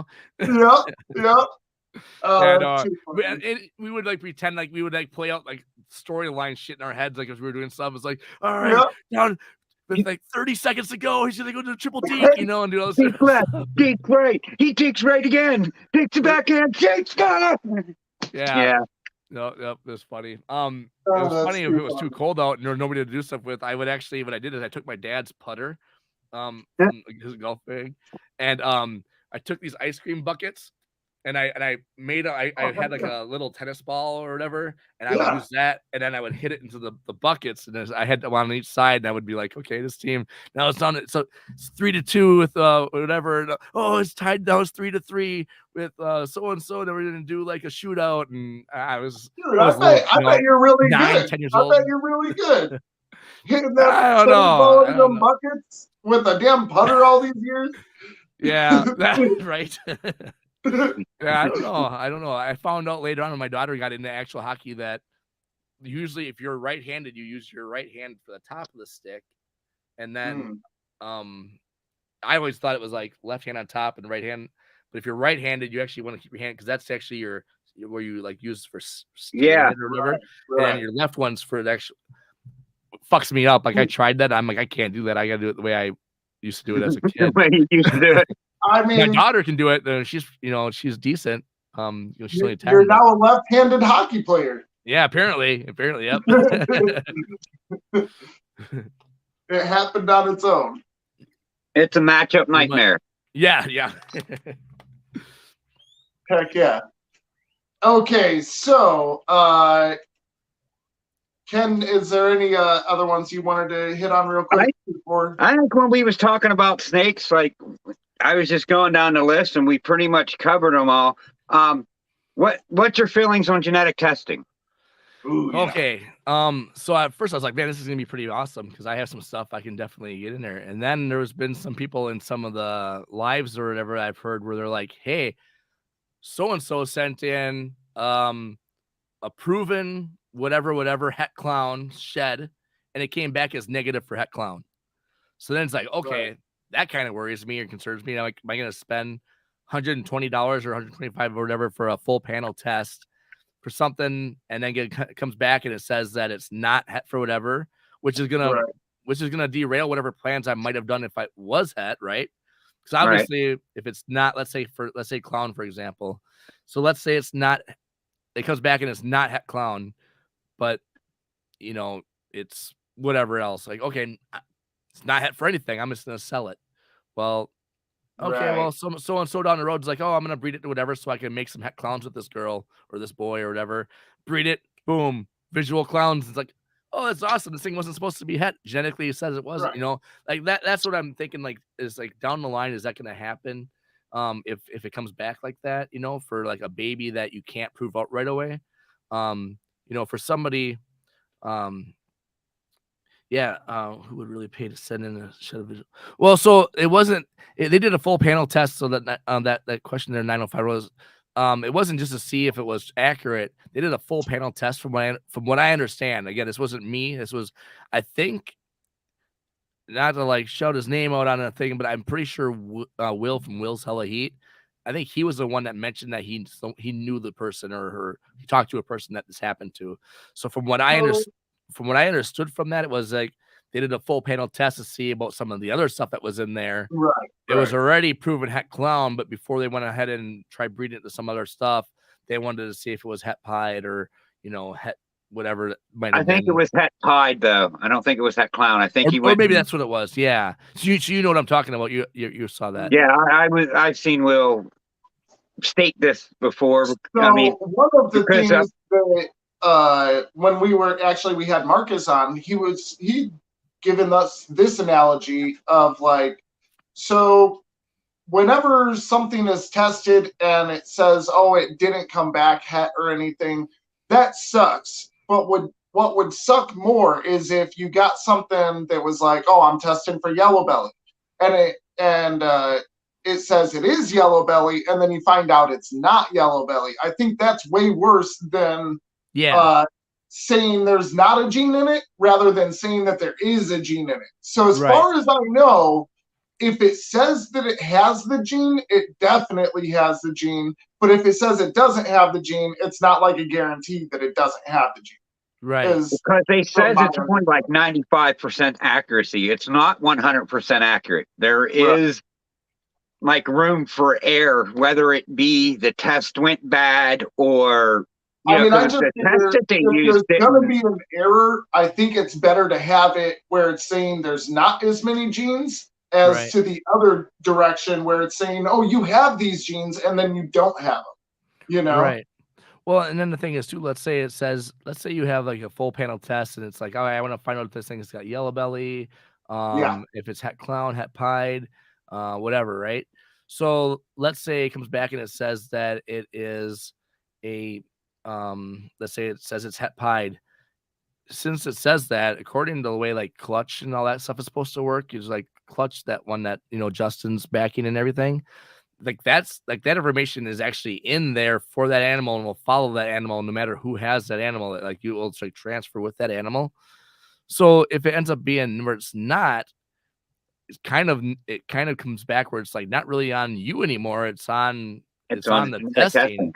So it's like, so if anything, if they bought it as a het pied and it maybe was an extra $100 or $200 more than what it would have been if it wasn't, or maybe more, because if it's like, if you have a Pompeii het pied, that thing probably jumps from being a $14,000 animal to a $20,000 animal. So you're not talking $200, you're talking like $6,000 maybe or more. Who knows? But I'm guessing a Pompeii het pied would be a lot more than a Posset. Right. It is important to have the testing actually correct. That's because the way I've always done it, and the way that I feel that people should technically do it, but it's their way they want to do it, however they want to do it. But if anybody's gonna take the L or get fucked over in the situation between me and my customer, it's gonna be me. It's gonna be yeah. That's just the way it's gonna be. The same thing when I do my DJ and stuff too. If something bad happens, it's gonna be on me, and I'm gonna be the one to fix it and make it right. No matter what the situation is, DJing is kind of a bad example because really I have that all on my full control of that shit. So if something goes wrong, it is because of me. Here's an interesting perspective I have on whenever I go to sell. If I have 66% or 50%, I'm gonna put it in the title of it, but my price will not reflect it being a het. My price will reflect no het whatsoever. Just because I feel like that's what's fair, right? Yeah, so I definitely think that's true, except for the rare stuff. So like let's say you have like I don't know. Sunset. Let's say you have a sunset 66% possible het desert ghost, let's say, right? Okay. I'm not going to sell it at a sunset price. I'm going to probably bump it a little bit, but not a lot. It's not going to be what 100% het desert ghost would be, but it's also not going to be just what a regular sunset is going to be. Right. Because I remember seeing like when sunsets first came out, if you wanted a normal 66% possible het sunset, you were paying like $1,500 for it. Wow. Now you might just be paying $1,500 for a normal at that point because it's possible. That's why I'm like, man, I don't want to charge for the POS because it's like. But I would say on that part, it's more so if the market's kind of along that line, then it's like, okay, you're not really wrong in charging that amount for it if that's kind of what everybody else is already kind of charging.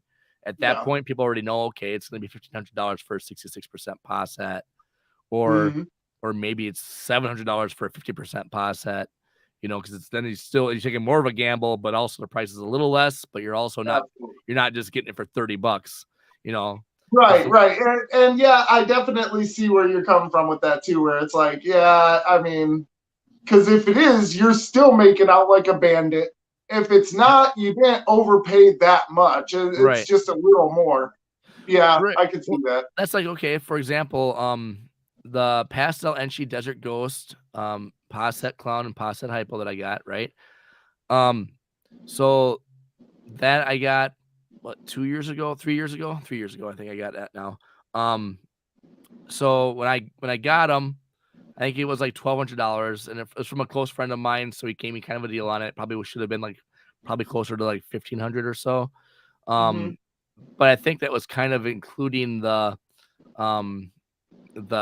it being a POS set versus if it wasn't. I think if it was just a Pastel Enchi Desert Ghost with not being the POS set stuff, I think it would have. I think at the time they were going for like maybe for a male. I think it was going for like those would have been like $1,100 or so, or maybe $1,000. So he was charging technically a little bit more for it to be a POS set. Now the thing is with me, with that I did get it, and then now he proved out. I went and looked at what a Pastel Enchi Desert Ghost 100% het clown is for a male, and I think it's around $3,000. So I mean I based now I'm made out really well. So now I have like a $3,000 male versus $1,000 male that I paid for or $1,100 or whatever. You know what I mean? So and then if he proves out to be het hypo, and I have basically a Pastel Enchi DG double het, holy crap, that bumps it up even more. But even if he doesn't, at least I got the clown out of it, so that helps out. Yeah. Sure. I have a Pastel OD Enchi het puzzle POS het hypo. If he comes out to be hypo, that's gonna be real nice. Right. Because then double het, Yeah, yep. So let's put on there. Look at male clown $200. Yep. Male clown 66% het sunset $6,500. So like that's like a prime example on that whole thing.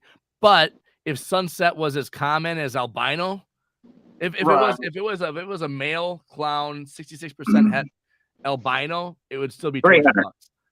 Yeah, maybe 300. But otherwise, you probably still see it maybe even 200, 250. Yeah. So because at that point it's like whatever. I was selling some at the shows when I have like normals that are POS set stuff. I sell it at normal prices because I could give a shit less. Nobody, right. And the whole thing is, dude, if you don't know that it has that gene, you're not really missing anything. If you find out later it did, you're like, oh damn, you know. But like the customer, no matter what, they're gonna be happy about it if you're selling it at that other price, you know, instead of trying to reach for the stars with it. I just feel like if you sell a snake to somebody that you're like, I could be this, but I'm not gonna charge you for it. And then they find out that it was, that customer is now your customer for life. Right. And they will buy anything and everything they can from you, you know? Yep. So, I mean, it, you know, yeah, you might lose out a little bit in the beginning, but you'll make it up on later snakes. And good word of mouth, too, because people talk, you know? Talk about losing out. So when I did my collection sale and getting out of the hobby or whatever in 2019, my biggest regret was selling my Desert Ghost stuff because I had gotten into Desert Ghost in 2016, right? So getting out at that point, earlier that year, I had bought a Lemon Blast Yellow Belly Desert Ghost male from Justin, right? Kabelka. So I'm like, okay, so I had this male. He was like, by the time I sold him, I think he was like 250 to 300 grams, maybe even 400 grams. And Exquisite Exotics, that's Daryl and Holly over there, Exquisite Exotics. I don't know if you know those guys, but they bought like 3 of my DG girls and then that male, right? And then they also got I produced a Soul Sucker Desert Ghost, which was the first one ever produced. They bought that male from me as well. Well, they were like, okay, we want to make some double het DG pieds, right? So I took that Lemon Blast Yellow Belly Desert Ghost and bred it to one of their pieds so they can make double hets. Mm-hmm. They ended up making pieds in that clutch. That male was het pied. I didn't even know it. Justin did not have it listed as a het pied. I bought that male for $750 and I sold it to Daryl and Holly for $750.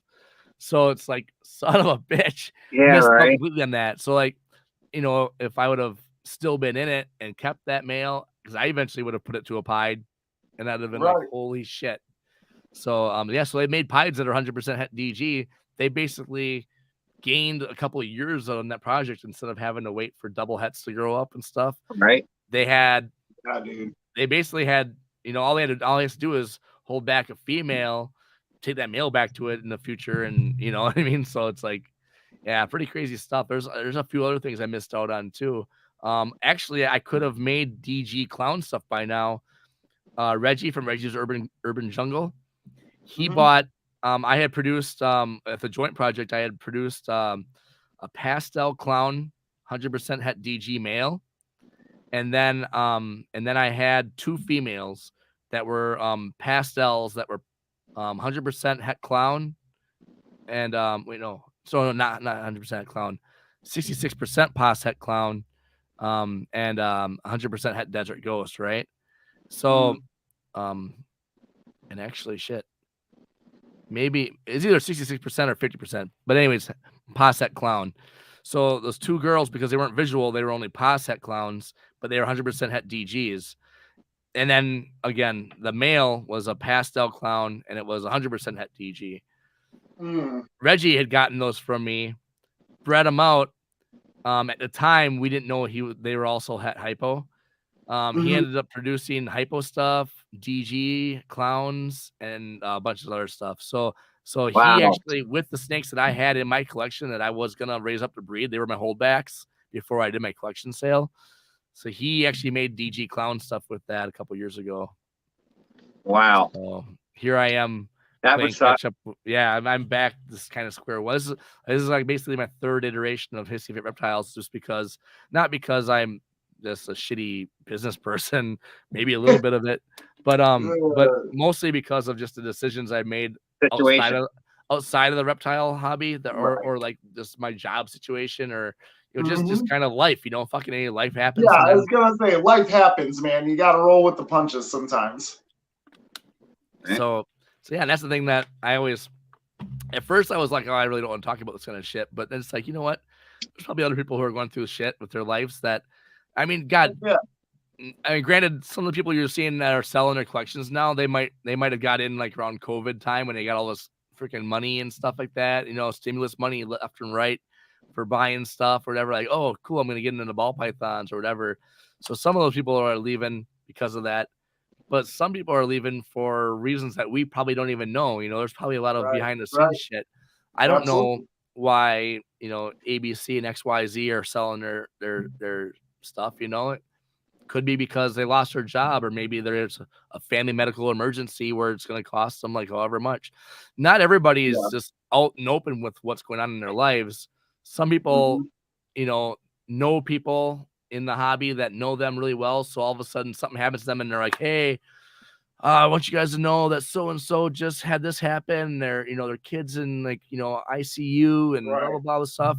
We need to, if we can come together and raise some money, and also boom, everybody's like raising money left and right for auctions and donations. And then they do the auction stuff over at Tinley or in Arlington for, hey, the next like half hour to an hour, all the money that's raised is going to go to so-and-so and his family. And then like, next thing you know, there's $40,000 raised for them. Not everybody has those connections to want to speak up to say anything about it. Some people are just really like, all right, I don't really want to bring attention to it, so I'm just going to deal with it on my own. I'm going to sell my collection and get out and do whatever I can, and that's, so it just kind of goes with the way people are. Some people are super open about it, some people aren't. Absolutely. Okay. Another question. What codom do you think is being slept on? Codom being slept on? It's a good one. That's a good one. Let me see here. We've heard a lot of different answers to this question. Yeah, well, the thing is we like throwing it out there. What sucks is when I'm thinking about it, I keep on thinking about the stuff that I don't have that is actually not being slept on. It's just really up there, but it's just expensive to get into. The right answer, not the right answer, but my opinion of what it probably would be, it'd probably be something that's relatively easy to get a hold of that people don't realize, kind of like the new red stripe or the new spot nose, right? I don't think I have anything that might be in that ball game. I was hoping I did, but I would say, oh man, Stable's a good one. That's a good one. Yeah, Stable is a good one. I was just trying to think. It's a morph market. It's got such a long ass list of all these morphs. And then some of them are freaking. I'm thinking of some of the stuff I'm thinking of aren't even codoms or recessives, but I would say, yeah, I'm trying to think.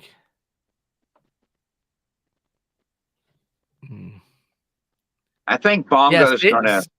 Bongo is, see, that's the thing. I forgot about Bongo. Bongo is one of those ones. Bongo and Bamboo kind of came out around the same time, and they kind of. I think Bongo's going to take off. Yeah, they made kind of an initial splash, and then they just kind of like nobody really, thought about a lot about it. Then after that, that's a good one. I like that Bongos. That's one of the ones I've actually wanted to get into. There's some really cool bongo combos up there. Yeah, but there's a lot of really basic bongo combos. You look at some bongo combos and it's like, oh, that's cool, but it's not like I don't need it, Yeah, right. But I like it with banana. Yeah, I haven't seen the bongo banana stuff yet. It brings out more oranges and purples in it. Okay. Hey, actually, I'm gonna pull up more. I mean, so I can't even think of all. I know there's some other ones that I just can't in my head think about right now. I'm just gonna pull this. See, I'm a student of Morph Market. Like I'm on there still. I'm not even looking, but I'm on there every day at least an hour, and I'm not even looking to buy right now just to see what's out there. I don't want to miss something that gets put on there. Yep. I'm gonna go with pinstripe. Pinstripe. Well, there's some pinstripe clowns that I've seen recently that made me say, "Well, yeah, let's do that." And I think that the acid static confusion gene getting in pinstripe, it's really awesome. And I think that you go pinstripe clown with acid, that thing's gonna be sick. There's some spot nose and yellow belly in there, and another gene like blackhead. You got a fucking awesome snake. You know what makes some awesome combos that people kind of forget about is Hidden Gene Woma. I know some people don't like working with it. Some people don't like working. Oh, I know. Okay, I remember when I was going to talk about Jungle Woma. All right. So I see jungle you got woma. that in your collection as well. Yes. My banana jungle woma is Het Clown, but he's one of my favorite bananas that the ones I've ever owned, but then also seen as an adult. He's popping. Can you pull them out? Yeah, I'll pull him out here. I'll go grab him real quick. Yeah. I gotta take a leak. I'll be right back.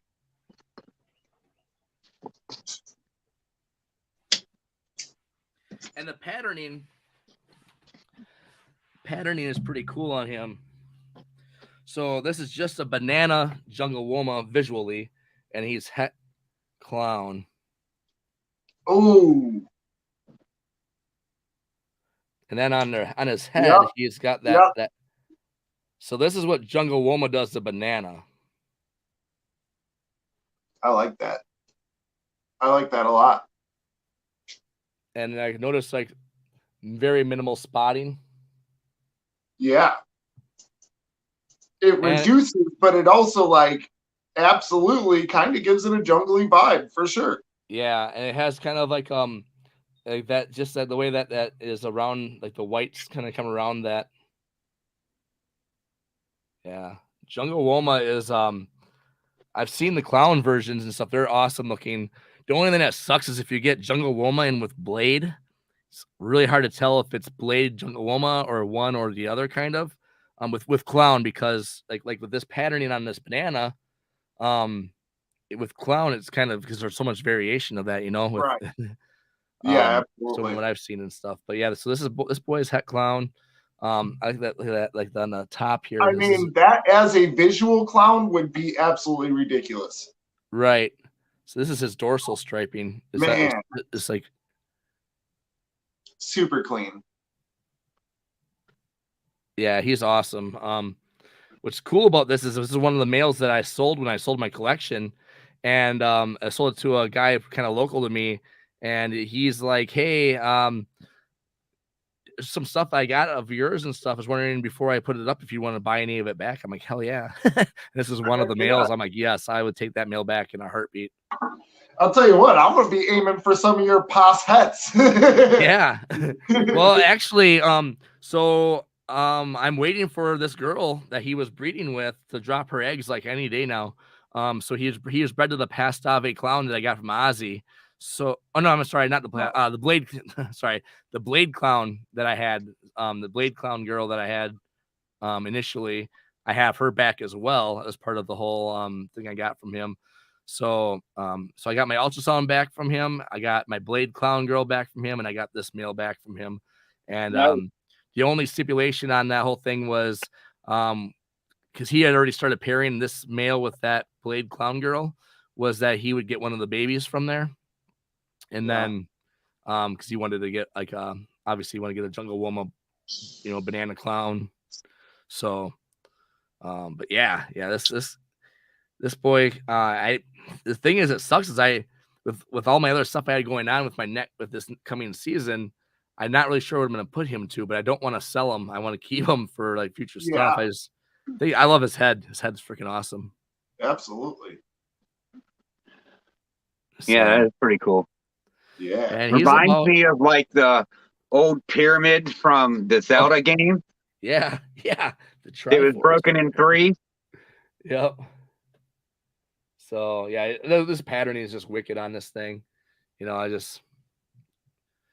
stuff. So yeah, okay. If you could have any reptile that is not something you already own, what's it gonna be? For the longest time, I eventually want to get one, but I got to get a lychee eventually. Oh yeah, I really want a lychee. The largest gecko. Yep. Those things are awesome, and their skin feels so freaking awesome. Yeah, I want to monitor. It's so crazy because it looks like they're hard, because they look like a tree, and then they're like literally the softest skin you've ever touched. Yeah, exactly. I think they're just awesome. I see them at I've done a few interviews on like I did my Tinley interview stuff way back in like 2013, 14, 15. I can't remember what year it was, but I did like interview with one of the lychee people or whatever that had the lychees and some other like geckos and stuff. And was holding them, and I'm like, yeah, these things are just so awesome. I got to get one eventually. they're Yeah.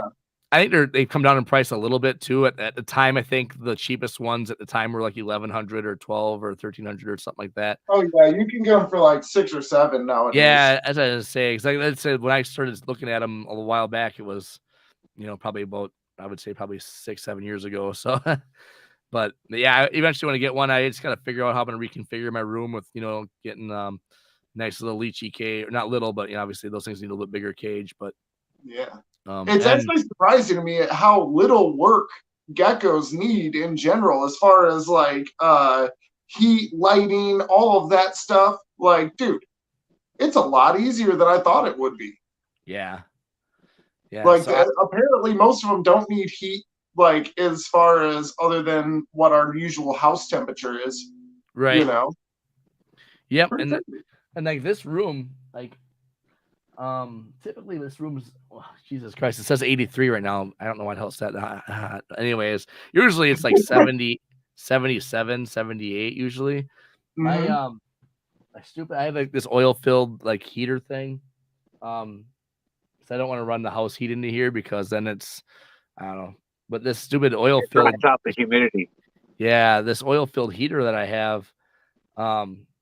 Sometimes one day I came in here, all of a sudden it wasn't running. I was like, what the hell? I bumped it and it started working again. I'm like, what the hell? So I gotta get a new one, but like they've been sold out in our local area, and I'm not gonna just order one online. I know I can just go down the road and buy one. But yeah, I bought a digital one, thinking, oh, that's cool. I like digital stuff versus the knobs. But then I totally forgot that if the power turns off, the digital doesn't turn back on unless you push the power button. Oh, dang. Versus the knobs, if you have one that has the knobs, you can have it set. So then that way, when it turns off, if power turns off, like in the wintertime and stuff, turns back on, it'll resume whatever it was doing. Because this one I have one of those Herpstat HPs, which I guess they don't make anymore. It's basically supposed to be like a room thermostat. And so I have a probe hanging like down about 1.5 feet from our drop ceilings that we have down here. And so I had it set for like 78 or so. And then it was always good. It would kick on when it needed to kick on and kick off when it kicked off. And based on what the thermostat told it to do. But then all of a sudden one day I came in and it was not running. Like I said, I had to bump it. I've had to do it a few different times. But I just need a new one right now. Right now, it has to basically be on full bore or it doesn't work. So, dude, my oil heater sucks. I use space heaters now because that oil heater just pisses me off. I had a dreamsicle die when I was using my space. So I had a Lasco space heater a long time ago, and the damn thing malfunctioned, and it just like because I had it set to whatever. But for whatever happened, it got really fucking hot in our room, and it was a smaller room that it was in.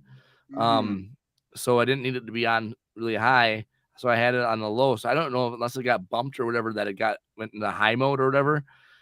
But it was like really freaking hot in there. Plus with the with the heat already, I went in there, everything was dry, like because I was only using those little deli cups or whatever.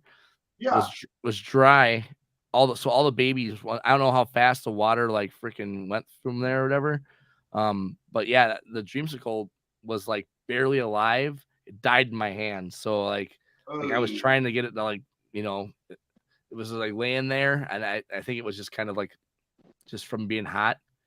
So, and I don't know how long it was. I don't know how long it was like that in the room. It was like around Thanksgiving time, and I wasn't down there for like basically 2 days. We had just moved into our house, so we were doing all this other stuff, getting all this other stuff ready. And I actually went down to show some of my family when they got there, because I was like, okay, we're gonna show them. I'm gonna show them the snakes that they asked and stuff. But in order for them to see that stuff, my wife said, well, I don't want them going downstairs because it's such a huge mess down there from all our boxes and all this different shit we hadn't unloaded. So I was doing all that stuff, not even thinking about going in the room to check anything. We walked in there. I was like, wow, it is freaking hot in here. And yeah, I went to show them the snakes anyways. And I'm like, opened it up and it wasn't moving. I'm like, what the fuck? And it was a dreamsicle I had just got from Garrick. Wow. And then I what the hell was it? I think I either traded them something or whatever. for it. Well, I ended up trading some of my other holdbacks to get a different dreamsicle, which is the dreamsicle I have to this day actually now. But it was like that out of all the not, and that was the only snake that died. Well, I think a few other ones that were like lower end stuff that I was probably gonna sell or whatever. A couple of those didn't make it. But as far as my holdbacks, that was like that one, like dagger in the heart, you know. Hey, are you doing any shows this year? So I vend in Wisconsin, like the local shows. There's the one that I just did over the weekend isn't local to me technically, but it's still like, you know, pretty reasonable for me. So Fond du Lac, Wisconsin. Yeah. I just vended that show. I actually have like my my set. I took a picture of my setup on Instagram. It's like one of the 2 or 3 recent pictures that I had on there. And but that was as I just got my next level display cases for doing shows and stuff. Nice.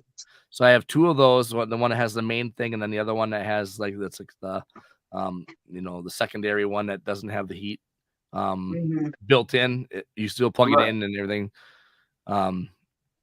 Yep, there it is.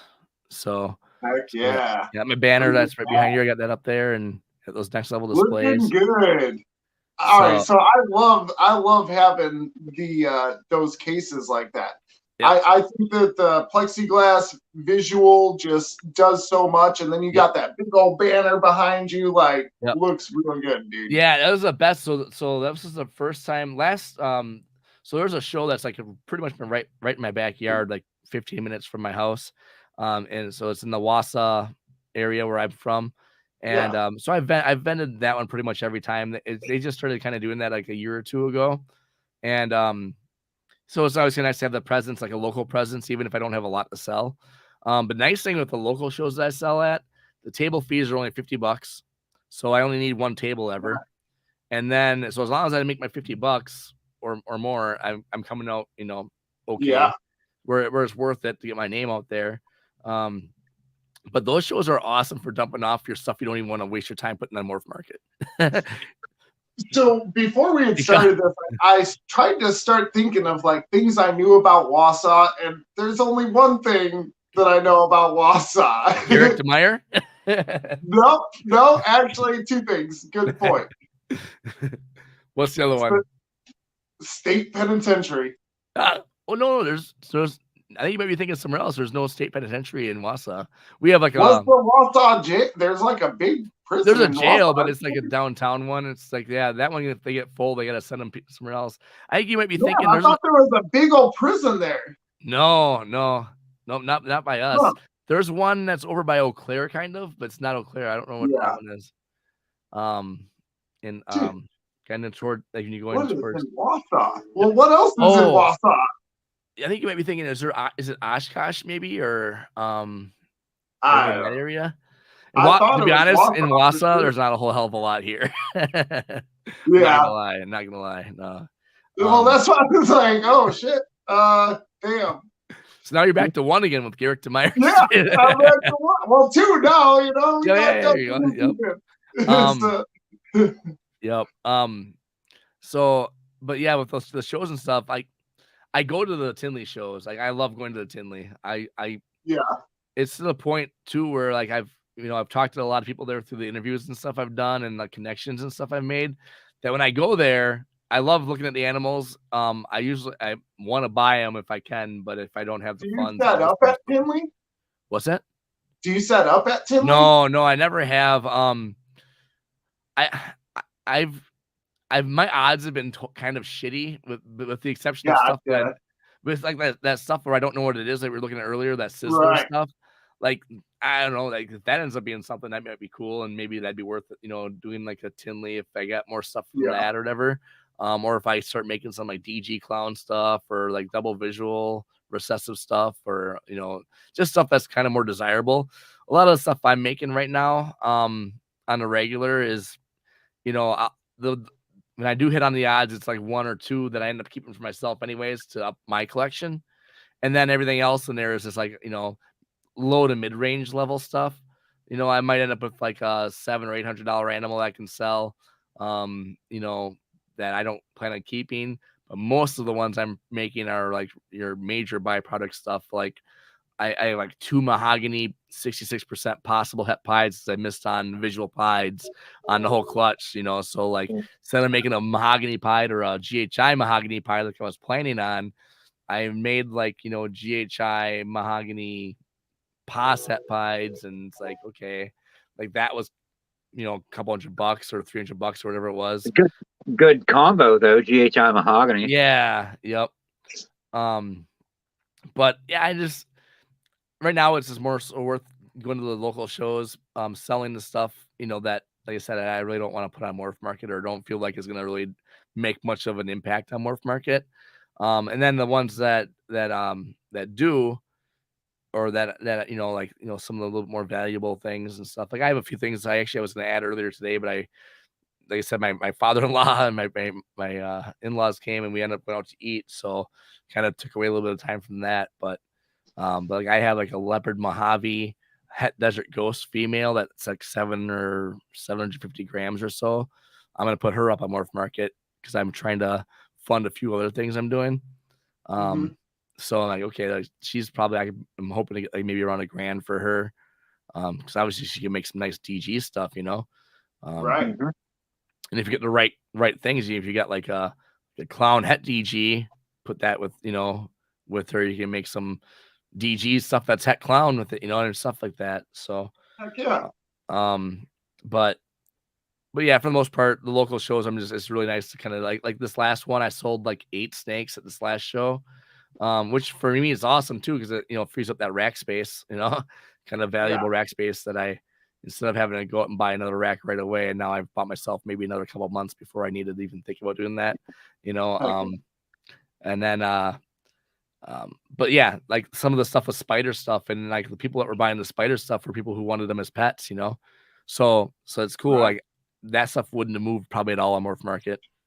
Yeah. There's too much of it. But I mean, that's the one thing also that I was thinking about, like that I do want to do the reptile shows for, is because not just moving snakes that wouldn't usually move on Morph Market, but also like I feel like meeting someone face to face, it always adds something more to the customer relationship, you know.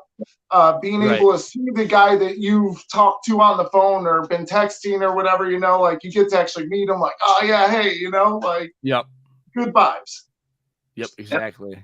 Yeah, and then the thing is too is at the local shows, sometimes it's because it's only a 1-day thing. Like by us, anyways, it's like a 1-day thing, and you know, you get people who come in and like, oh, what are we gonna do today? It's Sunday. Oh, hey, there's a local reptile show in town. Let's go see what that is. It looks like it's kind of like a zoo-like thing or something, you know. And like people might come there and they're looking and like, wow, didn't know that these things. We just saw Petco was like anything that we've ever seen before, and now there's all these different things, and you know, different color snakes and geckos and whatever else. So then they ask, hey, you know, I'm kind of like afraid, but my kid loves it. Can he hold it? And that kind of brings up the thing I was talking to somebody else about was at the lecture of the show, like the whole thing about letting people hold your animals at the show, right? Because like these kids, that might be what gets them to love it. Into it. Absolutely. So like I was afraid of that shit when I was a kid, and I was afraid of it when I was an adult for however many years. I mean, so we have like, we got the kids and stuff, and we'll go to reptile shows, and sometimes Hayden will be like, hey, can my buddy come with, or, you know, one of my cousins or something, and it's like, yeah, come on. And like, they're always so afraid at first, and by the time they leave, they're like, oh yeah, and like, of course we're always buying snakes and stuff, so they're like, can I hold it, you know, on the way home and stuff, and you're like, yeah, cool, you know. It's definitely cool to see kids' reactions to different animals, and exactly, you know, they soak up knowledge like a sponge. So I mean, I feel like underlying the money, underlying everything else, you got to remember that it's like, man, these kids are the future, and if you can inspire their knowledge for this now, what are they going to be whenever they're our age? You Right, know? exactly. And it might not even be like a right away thing where they get into it. It might be where Right. like all of a sudden they get out of college and they're like, yeah, you know, it'd be cool like, if we got a snake because I was at this reptile show one time back when I was a kid Yep. and held a Yep. snake and stuff, and it'd be kind of cool to kind of get one again. Maybe I should see if there's another show in town and we can get one from there. And Yep. next thing you know, boom, they're like, holy shit, it's right. There's all this different stuff, and when they understand how stuff works more and everything, because as a kid, it's just cool to have a snake or it's cool to have a Yeah. reptile or Yeah. whatever. But like Yeah. when you're older and you understand like, the genetics and the Then it's philosophy cool of the all whole thing. over again, but for a different reason. Right. So, and I've heard a lot of people say that before, like, oh yeah, I was catching snakes when I was 4 years old and we had this and that growing up. And then kind of got out, I didn't really have anything for a while. Then all of a sudden, like, we were going to get one for the kid. And next thing you know, we got like 4 of them. And next thing you know, we got 30. And, it's like, that's like how it snowballs and how it kind of kicks off, so. Right.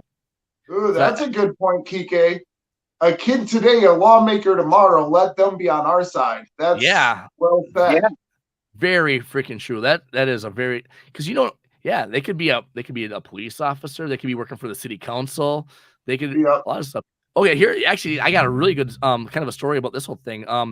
So this was back in like I'm thinking it was like 2014, 2015. I don't know whatever it was. A buddy of mine, he had like some tortoises, tegu, some like dwarf retics and stuff. I always had the ball python stuff going on. And we were gonna do a thing. We were trying to go to like this business thing in our town to like try to get like a reptile zoo kind of built or like try to like figure out what we can all do with that. Our funding was never there, so we never ended up doing it. But we went in front of this thing and we went to this basically like how the hell was it? It was like a business thing for like all these people who were like aspiring business people. Like you go and you apply, you had to pay like the $200 class fee, and you would go to these classes kind of like every like maybe 2 times a week or whatever, and for like 2 months. And it was like, and you worked kind of on a project to present your stuff. One person was trying to do like pizzas. They were trying to open up a pizza shop. Somebody else was trying to open up whatever. We were doing like, we called it creature craze. And we were going to try to do a thing on that. And well, the guy who was running it was just like freaking blown away by the fact that we had what we had. We had pictures. We did like a PowerPoint presentation of the stuff I had, stuff he had, what we were planning on doing. And we were looking at like doing it where we had like gators with somebody doing gator wrangle, like all this stuff, and somebody working with vet. We had all this stuff and everything, but we were showing our stuff off, like in pictures, and he was just like, wow, look at the colors and the patterns, and these things are just amazing, right? So this guy worked for the city council, but he had never known there was like, he's like, hey, I need to talk to you guys. He brought us into his office. He's like, my son was down in Brazil and he brought this snake shed or whatever back. And it's like, he brought it to show us and stuff. He's like, and I never thought twice about it, but you guys were like talking about this stuff and it was like really interesting. Like, just thought it was just so amazing and really, really interesting.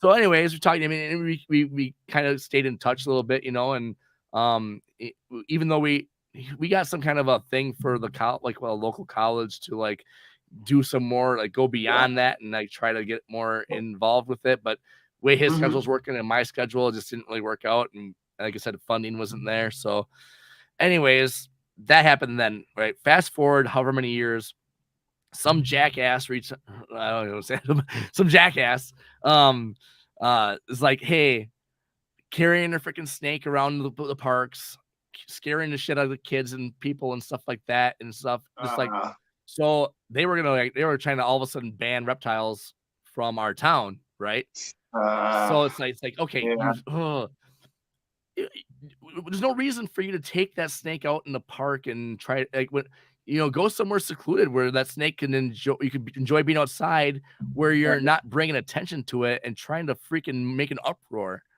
It's one thing if people are interested and want to come up to it and like, hey, can I, touch the snake or whatever. But when you go to a place where people might be afraid of it, they're not coming to you at a reptile show. You're going to a park where these people might like, okay, they don't know that. And it was like, I think it was a mean, boa, like a you red-tailed really got boa. to bring your snake out in public. Go to a pet store, man. People Yeah. love seeing your animals in Yep. pet stores. Exactly, You know? exactly. So anyways, the city council was going to do a thing, and they were talking about banning snakes and stuff. Well, okay, so like USARK had a thing on there, and then also the local like herp society was like, hey, if anybody has any presence, you know, I got an email because they knew that I was up here in Wausau. Garrick, obviously, Garrick Meyer got his, he's like, yeah, I talked to Garrick. He's like, yeah, I'm gonna go to the meeting and stuff like that. Well, Garrick spoke. I didn't really speak because I didn't. Oh no, actually, I don't think Garrick spoke. He he mentioned a few things, but like one of the people from the Herp Society, the Madison area Herp Society, they came up from Madison to talk and talk about how these animals are. You know, sometimes some of them are like, great for people with issues and problems and stuff. It's like companion or whatever that's called, like therapy, support. all kinds of stuff. Support and all that.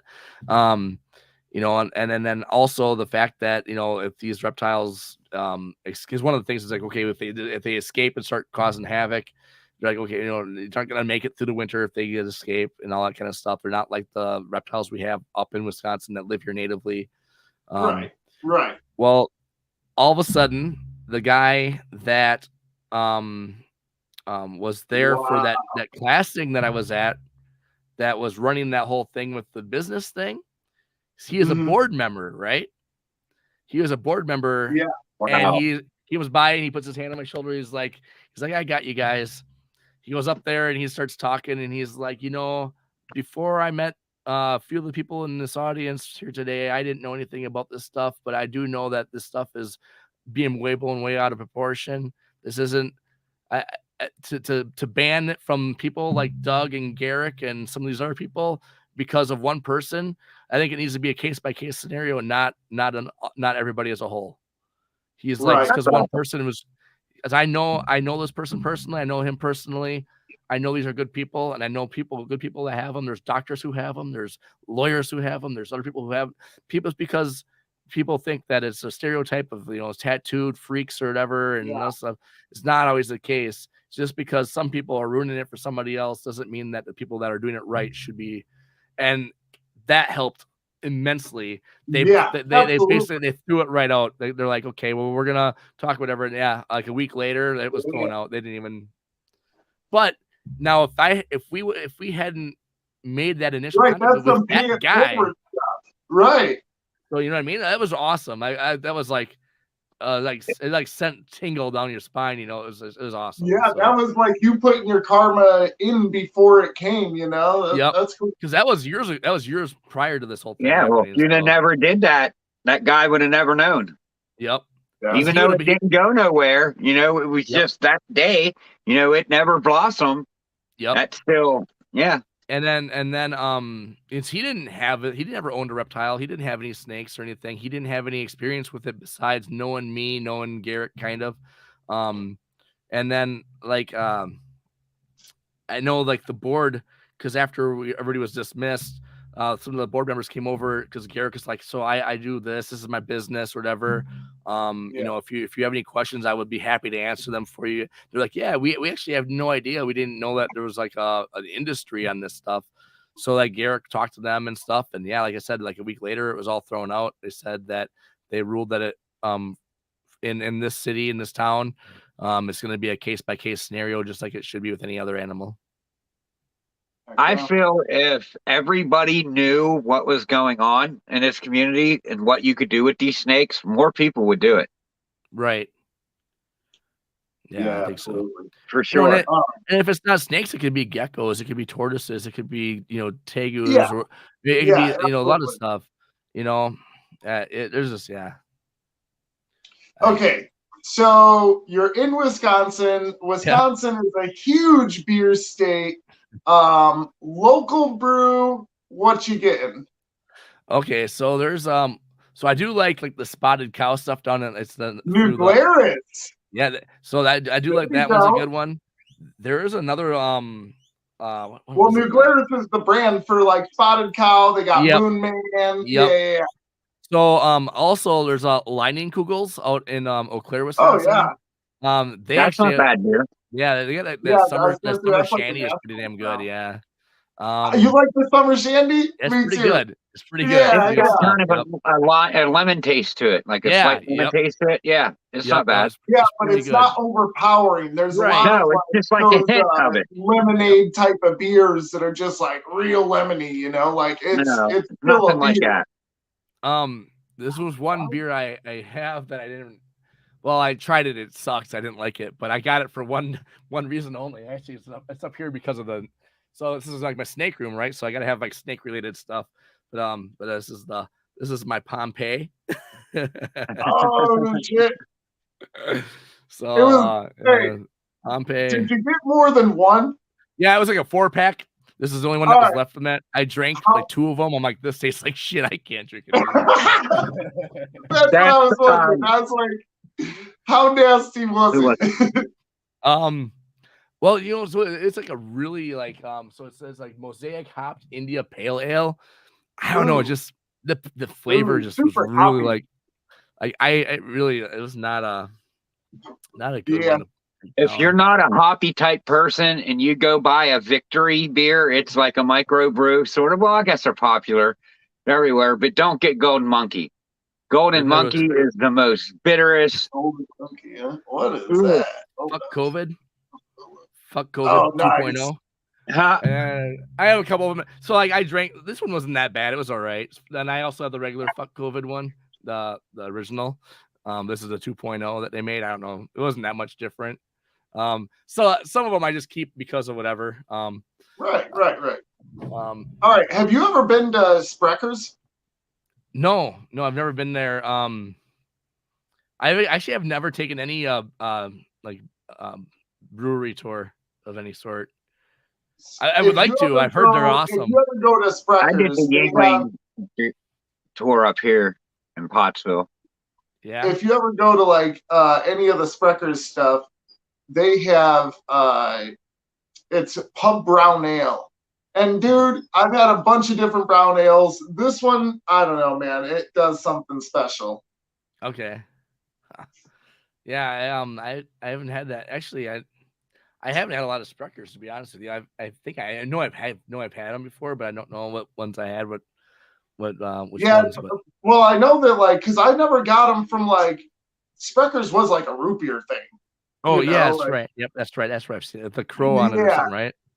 Yeah, but like there's a they had a restaurant in Lake Geneva for a while, so I was going to that. And like, man, that restaurant that was so good. They had good food, good beer, and they're like their regular pop. You know, like their pop was good too. So you're just, you know. Hey, do you call it a bubbler? You call the water fountain a bubbler? No, I call it a water fountain. It's a water fountain. So yeah, and then when you said pop, I haven't heard that in a long time. When I was a kid, it was pop. Hey, yeah, can I have some pop? Can I have some pop? And then, the town I grew up in was like 900 people, so that was pretty small town. There was no stoplights in our town. There was there was like 2 gas stations, a grocery store, a couple churches, and a lot of bars. And that was pretty much it. Right? Yeah, a couple restaurants. But like there is pop. Hey, can I have some pop? But then once I like got out of high school, so I was in the Army for a couple years, a couple years, and so yeah, kind of get used to like the lingo that everybody else kind of talks, and then it was soda, and and then since then it's always been soda. Then at that point, it seems like I said, I used to say pop, so like when I hear it, I'm like, oh yeah, that's right. I'm surprised Shane ain't calling everything a Coke. Yeah, that's right. Texas, Coke, bro. I'm telling you, you're in the wrong part of Texas then. Nah, bro. Everybody always says soda here, and I'm like, nah, I want a pop. When I was down there, like everyone called it a Coke. It was a Pepsi Coke or a Sprite Coke or whatever. It was a Coke. There was somebody I was talking to. I don't remember if it was when I was in the Army, and they were talking about like they were like, yeah, I'll have a Coke, and they're like, oh, what kind? Like, oh, it's regular Coke, and they're like, okay, but what kind? Do you want like Mountain Dew? spray, Yeah. whatever. You're like, no, I said Coke. That's not Coke. Give me a Coke. Coca-Cola. Right. The one that says Coke on the damn can. Yeah, it says it right on the can. Hey, real quick, Tamara, if you're still watching, come get your charger. She hates me taking her charger, so there you go. You can come get it. It's cool. I'll bring it in after though. Nah. Yeah. But all right, so getting closer to wrapping it up. Yep. Let's get with the real tough questions here. Oh boy, here we go. All right. Hit me. If you had $3 million and you have to spend it in one day, cannot have anything to do with reptiles or your family, just blowing money. Land. All right, what am I doing with it? Okay. Boy. I honestly probably I'd probably spend it a day. Just like is it like buying stuff or just like spending stuff to do stuff or whatever, right? $3 million and it's got to be gone by the end of the day. All right. So I'm gonna start with like the most badass whatever house I wanted to fucking get out because that's gonna be where I'm gonna after that day is done. That's where I'm gonna be spending all my rest of my time, right? So I want it to be a badass house. I know you said not to include reptiles in there, but without reptiles being said, I'd obviously want a place for those guys, right? And like some stuff. Like I said, I want my 2-lane bowling alley in there. There you go. There you go. Yeah. So it'd probably start with the house. So hopefully, if I had anything left over, I'd probably, want to get, whatever car I could probably, I don't know, depending on what I had left or whatever. Some kind of like a Lamborghini or something like that, and to be honest, it's funny because even though I had a shit ton of money, I've never had a Mustang, and I always wanted a Mustang when I was a kid. It was to get a Mustang, it'd be cool, even though they're not like super valuable or whatever. No, but hey, get a fast muscle car, something cool. Heck yeah. Yeah. And I mean, hey, you know what? I've seen some of them Mustangs. Like if you've seen some of the newer ones that are just like the crazy version, they got so many fins and louvers on them. Like they look awesome. Some of them look 2008 Super Snake. That ain't a car to mess with. That Super Snake they made in 2008. That thing's pretty fast.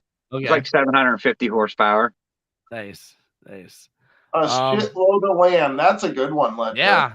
That's actually, what I'd buy. Land. Yeah, land, and I would buy a bunch of. So I would get a tweaked out bow, so I could use my bow hunting and stuff. There you go. And then I would basically just, I'd probably. I'm trying to think here. What else?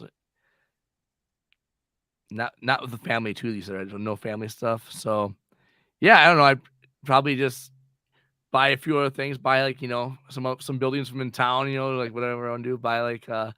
Buy my own shit. So I can either make money doing whatever I want to do instead of going back to work for somebody else. So yeah, now I own a movie theater, or I own whatever. So I'd probably do that. I'd probably kind of slightly invest it, but to the point where I have something to show for it, kind of, right off the bat. Absolutely. That's going to make a kind of return thing, Right. Right. I might buy a cameraman for a year and like have him edit videos and stuff, so I just ain't gotta worry about it. Yeah, I'm not gonna lie. I really hate doing YouTube videos. Dude, I hate it. It's a lot easier for me to take a picture and throw it on Instagram or whatever. And even then, it's like sometimes it's like, oh shit, I'm done in the snake room, but I forgot my phone upstairs, so I don't even have it on me. So whatever, I guess I'll just do one tomorrow or later. I mean, instead of just going up and come back down or whatever. No, like if I know I have like some, a snake's gonna lay eggs or something might be hatching or shed out or something like that, then I usually have it on me. But like my video camera for like YouTube and stuff, I don't know. I'm at the point where it's like I feel like I don't have enough stuff to make it interesting for people, and that's my problem. That was one of the issues I ran into shortly after getting a bunch of ball pythons. I was like, well, dang, if I ain't buying nothing, I ain't got nothing to. It's like feeding and changing poo, like cleaning poo. Well, and that's the thing too. Like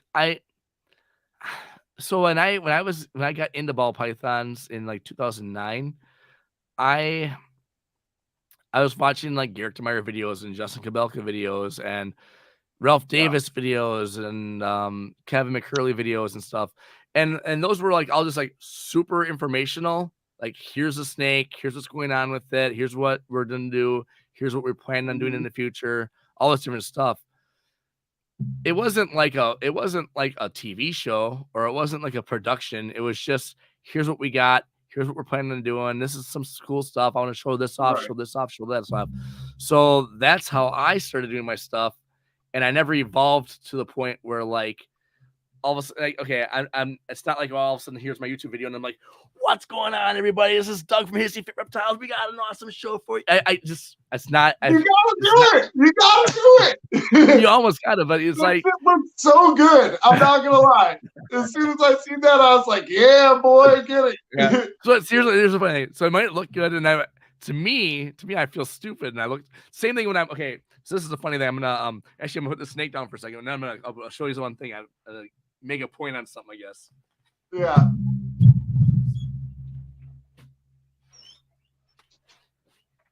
Okay. These headphones are going to be a nice prop for this, what I'm about to show you. So when I DJ, I'm really into like what I'm mixing and stuff. Like so I'll have my headphone and I'll be hearing my song. So I have the songs out there, and I have my next song is in here, and I'm getting everything ready and stuff. And I'm getting ready to throw it out there for everybody to hear it and all that kind of stuff. I'm so focused on what I'm doing here, and I'm like, okay, and I might have a head bob kind of going on or whatever. But that's about the extent of it when I'm DJing.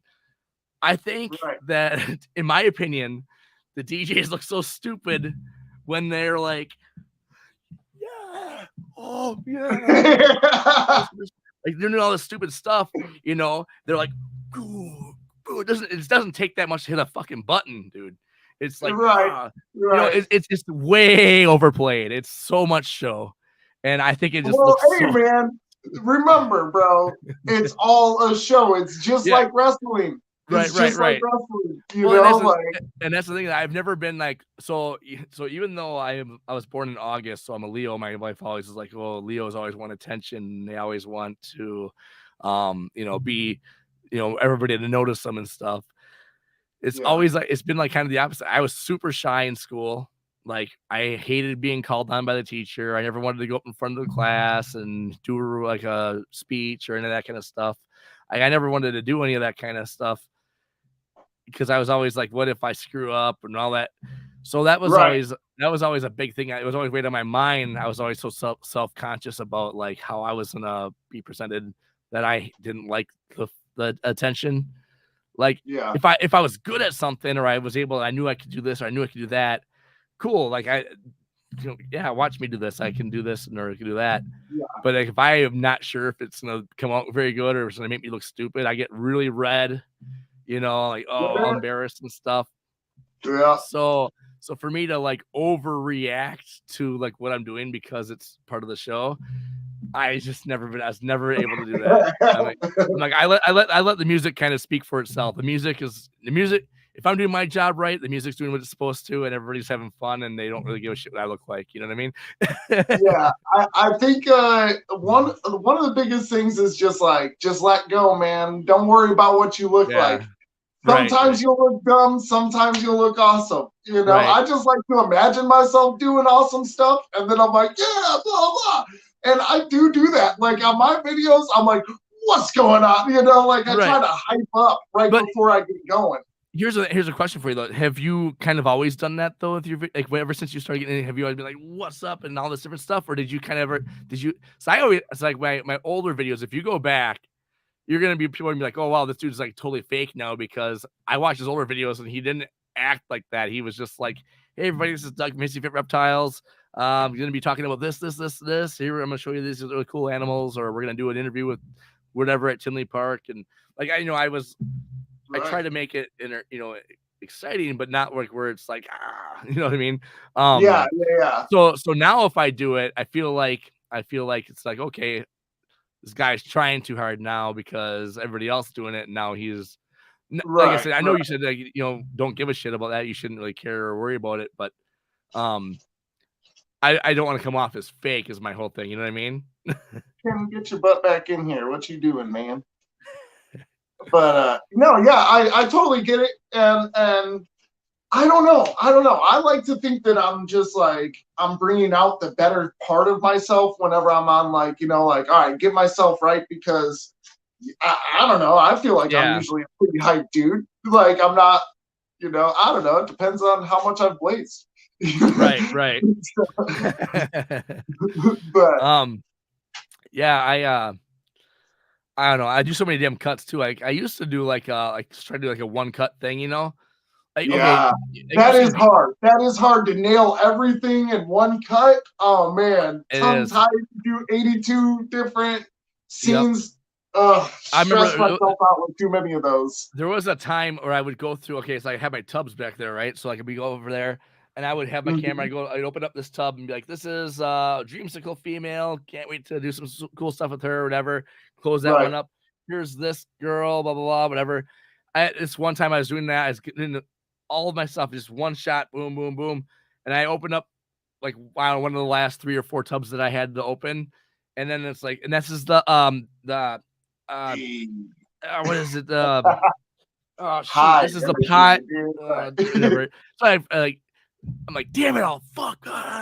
Start all over again because like I didn't want to edit because I was like, okay, now it looks like So because editing sucks. You're editing transitions and shit, and it never looks right. And then they're like, "Oh, well, why did you even make a cut there? You could have just slid the camera." It's like, no, I gotta make the cut because I keep on forgetting what I was gonna say.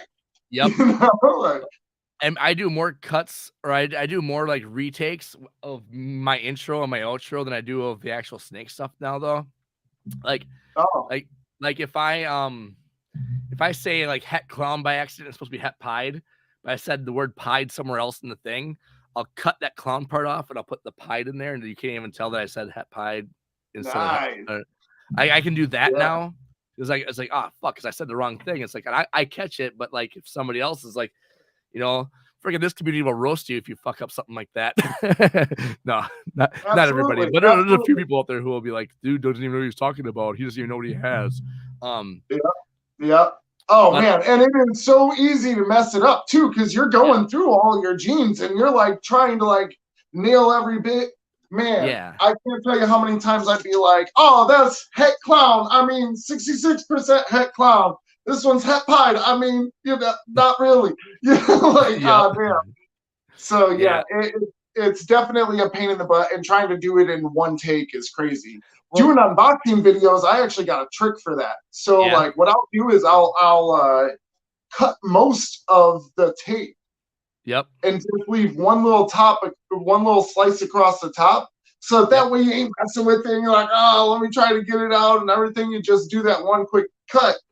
I was actually thinking to open it beforehand and undo the knot, because I don't know how many unboxing videos you've done, but fighting that damn knot is like, and you're on camera, so you're like, mother. Or like all of a sudden, like you'll they'll have like a zip tie on there that all of a sudden you forget that you need a knife to cut open or something. It's like shit. I'll tell you a little secret of what I've been doing. So I always pick my stuff up at the hub. So when the weather is getting kind of like, okay, it's kind of iffy or you're not sure or whatever, I'm not gonna lie, and this is an exclusive for your podcast here. So there's times where I'll actually open everything up at the hub just to make sure everything's okay and safe and well before I go ahead, because like if something's up, I'm there still. Like I do it right in their parking lot. So that way I can say, hey, I just opened this up. I haven't had to contact them to say anything's been bad. It's always been like, yep, everything's fine. Moving, everything's good. They look good. This one shed while it was in the bag, whatever. And then I'll retie everything, put it back in there. I'll go home, and then I'll be like, all right, I got an unboxing for you guys today. Not because I'm trying to like, fool everybody or whatever. It's just because it's more fun to watch an unboxing than it is for me to say, hey, here's this. I just got this, So it's like, I already went through the part of it where it's like, this is awesome. I should probably do what you do more often, because for a while I've been missing a bunch of my unboxings because they were just like, I would open them at the hub, and the lady at the hub was always interested, like, oh, what did you get now? And I was like, oh, all right. So I'd always open them there. And like, I only got like maybe 1 or 2 actual unboxings because most of them I was doing them at the hub. I was like, oh shit, let me see, like. Yep. Oh, well, I hope this is enough to charge it that I might die again. All right. But if I die again, Doug, it was really cool having you on. Hey man, it's definitely been awesome. That's for sure.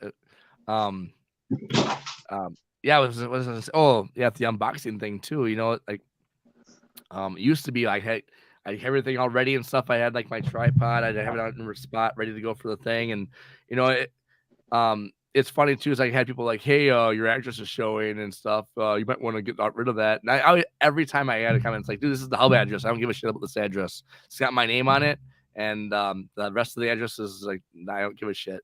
And then the other one is from Ship Your Reptiles, so that doesn't matter neither. So you know what I mean? Right. So or whatever the case. Everybody always tries to nitpick everything. It's like constant, like hey, I'm gonna show you the snake. You really give a shit that that's an address on there? Oh man, I gotta say, you know, a lot of the reptile community is super understanding and super cool, but at the same time, some of the people on YouTube are not. Right. And it's like I've had comments. I was doing one where I took a video of like my baby ASFs. Yep. And I like picked up the mom and moved her.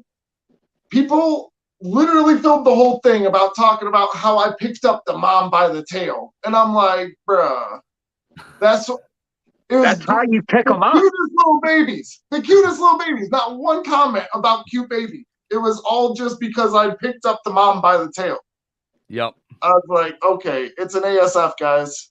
That thing's gonna get fed off. You know, I'm like, well, they were saying that you could hurt the spine of it, and I don't actually think you could hurt the spine of an ASF doing that. I think they was talking about the big breeder rats. If you pick them things up by the tail, you could probably hurt them. But them little ones, that ain't gonna hurt them. I pick them up by the tail all the time. Right. I don't know. I kind of went off on the one person. I think that if you're not careful, you can hurt them. I mean, you know, if you're like whipping them around and shit. But like, I picked her up, like, moved her like 3 inches, bro. Still in camera shot. Right. And she was like, it was like just total hate. You can't pick them up by the tail. You can break their spines and this and da. Like, you need to do some more research.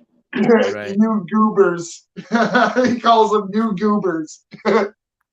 Yeah, I've only recently dealt with some ASF stuff. It's because a few of the snakes I have, it's like they seem to like the ASFs better and won't try anything else or whatever. But yeah, never have I picked up a rodent by the tail and put it down and all of a sudden it's paralyzed because it's freaking, you know. Exactly. I mean, it's like, it looks like it's running around to me. Yeah, it's fine to me. Oh, no, it's dead. That would be so messed up, though, honestly. Like, if you were just picking up your ASFs and it's like, oh, his legs don't work anymore, guys. Like, you picked him up. You weren't supposed to do that. Right. Well, and the thing is, too, is like, you know, well, I know a lot of people aren't really doing like live feeding videos anymore and all that kind of stuff. Or, you know, some people are, but some people aren't or whatever. But it's like, let's say you were doing a live feeding video and you had a rat and then you put it in the tub. Like, oh no, now he's paralyzed. His spine cracked.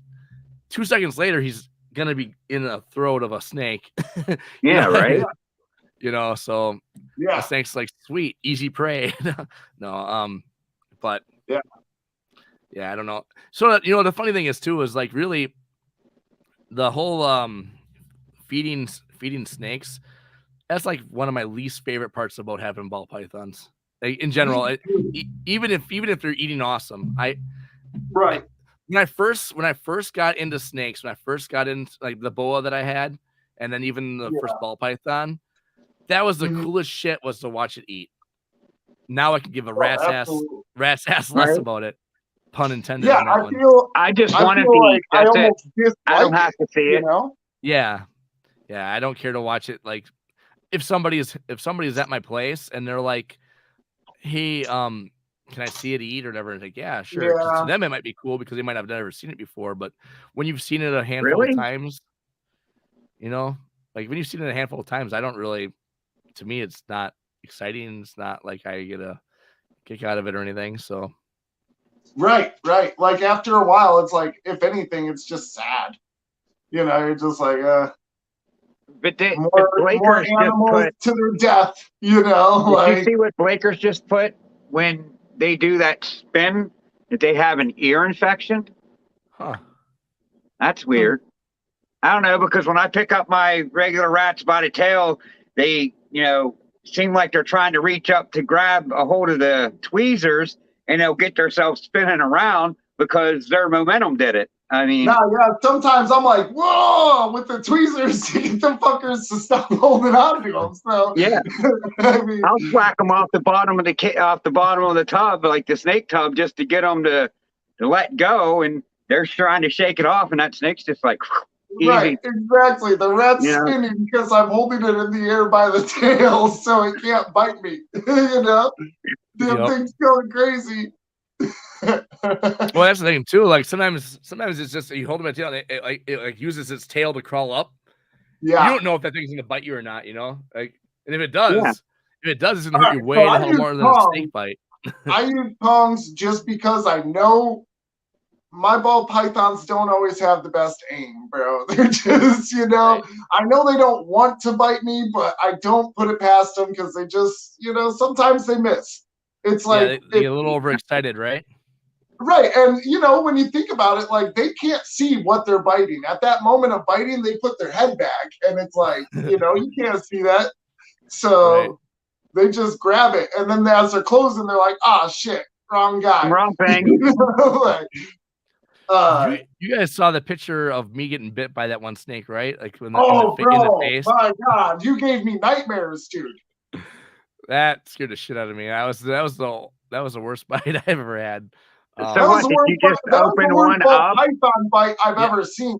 So that was just a weird week in general, because that was also the week where that where that stuff started with the whole snakes and shit, and I got like the fungus gnats or fruit flies or whatever and all that stuff.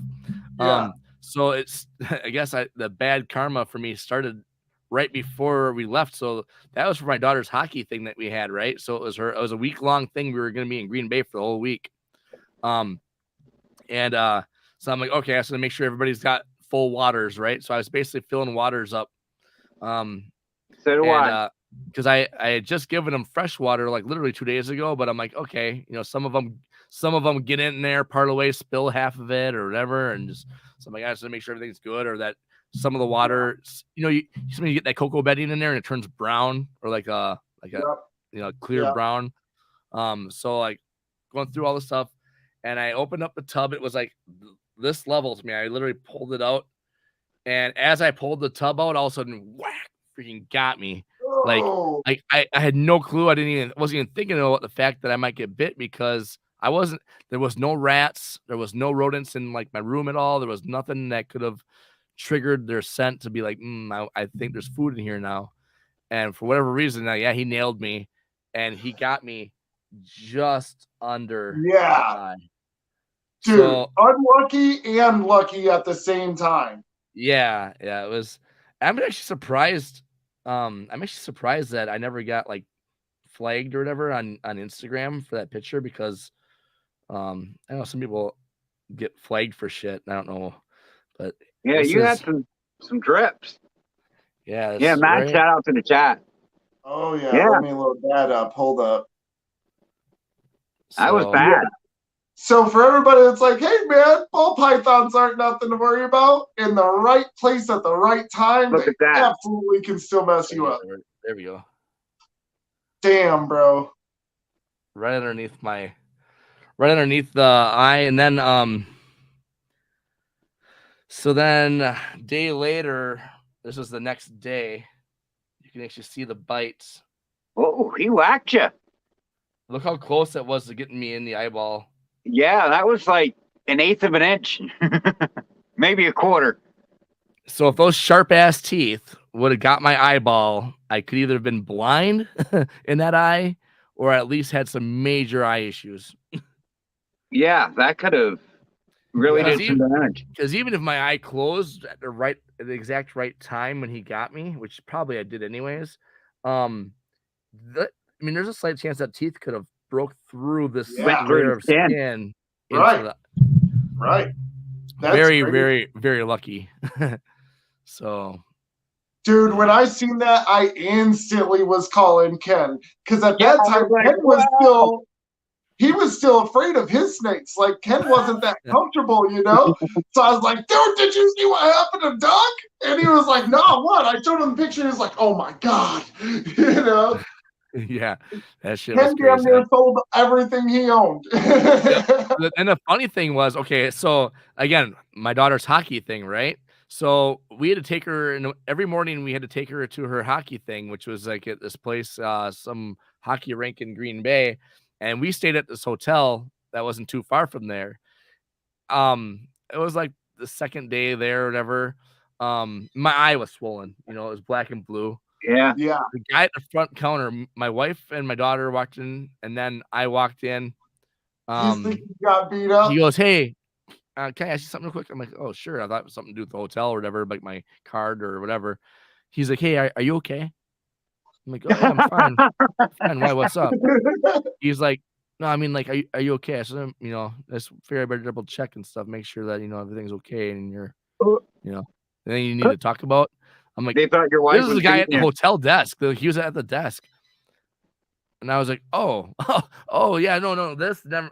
Yeah, I actually got bit by a snake. I'm like, oh, really? Oh, okay. What? Like, you got bit by a snake? He was thinking your wife was kicking your ass. Yeah, like, and the funny thing is like right before that, I think she was kind of like yelling at my daughter to like get going. So they're probably like, oh, this lady's a bitch.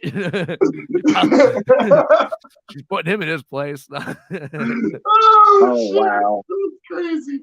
I might have been tempted to go, she hits me. Whisper. I might have been tempted to go.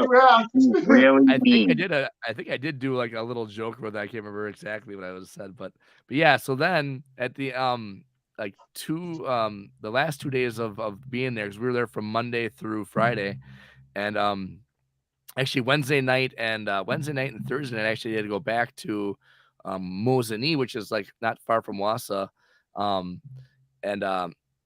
When I went there, I had to do a DJing thing for the old place I used to work at. They had me for like their company picnic thing. So I get there, and all the people I used to work with, and they're like, "Holy shit, what happened to your eye?" like, oh man, yeah, it's black and blue. I'm like, oh man. Yeah. And that's actually when I freaking found out, because I stopped home because we have guinea pigs too, and I was gonna feed them. And I get home, I'm like, what the hell? What's going on? The garage door wouldn't open. I was like, why the fuck is the garage door not opening? I'm like, what the hell? Okay, so I would go over and we have like punching the code to get in our door, and that was kind of messed up. I had to use the key. I was like, what the fuck? Refrigerator's off, everything's off. I'm like, what the hell's going on? We lost power. So I'm like, Mom, I have a generator I had bought, and so I got that going. Plugged my incubator and the racks into it right away. It was just like July, so it wasn't like the snakes in the room were fine because it was still like 70 degrees in here. But my main thing was the incubator. The incubator was like reading like 72. It's like, fuck, I had like 4 clutches in there. Well, see, someone said if your incubator does go down like that, like the lower degrees aren't really going to affect it. It's when you just heat it up fast. And cook I can get that back up to 90 degrees real fast. They said you got to do it gradually. Oh no shit! So I did not do that. I basically because I got said that. And here's the thing too. Like, so I had to run the cords through my door, and the generator was like right outside the door because I didn't have that many extension cords running it, so I couldn't have it like really far out there. So while all of a sudden I had the generator going, and freaking like the fumes were coming into the house or into the room. I'm like, fuck. I'm like, this is not good. I don't want my freaking snakes in the racks to start dying because of the fumes. Right. Oxide poisoning. At the same time, I was trying to get a hold of the power company to find out what the hell is going on. And here, like, our block had lost power for like how the hell it was, like somebody in a transformer or some shit or what, something I can't remember what the fuck it was that happened, but like it was, the power was out for about 24 hours or so, and yeah, it was like maybe an hour after I had called them, it was back on again. But like holy shit, I freaked out, you know. And the thing is I was supposed to still have been in Green Bay if it wasn't for me coming back to check on the stuff because of my DJ thing. You know, I would have just been in Green Bay from Monday through Friday. I wish at that point in time I would have checked on like this spot cleaning the poop and stuff out, but I was kind of in a hurry with everything and had to get back to Green Bay. And because like I said, when I got back from the hockey thing, like on Saturday when I was going through everything, there was like little fruit flies and like little, like, you know, those fungus gnats or whatever they call it and stuff. And then the whole other problems began. Yeah. So then that's where the whole thing with that snake where I had him in tubs. And like I said, that was a shit week. I didn't realize it was that shit of a week until talking to you guys and realizing that was the same week that I got bit in the freaking eye. I got like all this different shit. Dude, that happened. Was a real Mower went out, freaking put the snake, like came back and did a full clean of my racks and freaking, because I emptied everything. I emptied all the bedding. Some of the bedding had just gotten changed too before that, and I was just like, man, Gershon, huh? Got Gershon in the house.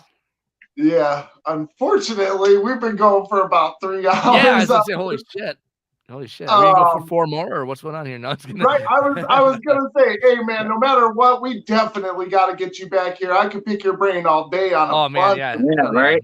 Oh yeah. And or maybe we'll flip flop and I'll have you guys on mine one of these days here. So there you go. We're down. We're down. We'll do that. We're down. On and stuff, so absolutely. One last question though before you go. Yep. If you could have a pet dinosaur, what you picking? Ooh. Ever since Jurassic Park, you know, I've wanted a raptor. So I got the Velociraptor. That's mine. But before Jurassic Park, before I knew what a Velociraptor was, it was a fucking Stegosaurus, man. Those things are awesome. Hey, okay, Stegosaurus, heck yeah. I always thought the tails were freaking awesome with the spines in the back and all that stuff, you know. Oh yeah. Little ass fucking head for some reason.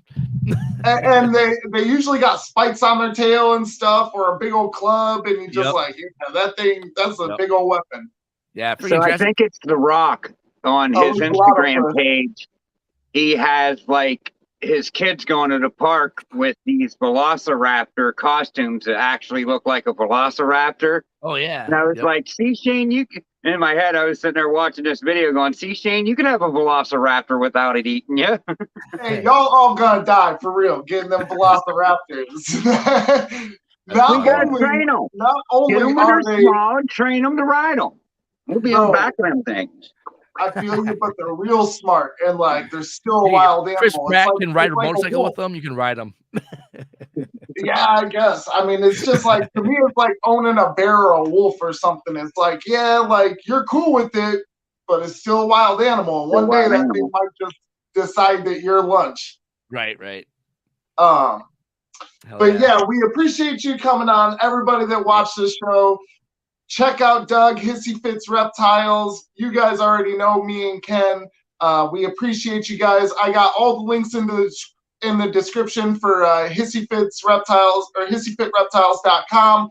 We got his spread shop, I believe, in there also. So go and check out his spread shop. He's actually the one that told me how to get my spread shop going. So big shout out there as well. And we got your Instagram and Facebook. We got a bunch of your different stuff on there. I know that you're out there. You got all types of social media. If you guys are looking to get any snakes from Doug or just chit chat with Doug, hit him up. Hit him up. Yeah. Well, I'm open for anybody. Hey, if you're talking snakes, I'm fucking talking snakes too. So we're all good, right? Heck yeah. Oh, yeah. We appreciate you guys. See you next time. Hey, thanks, guys.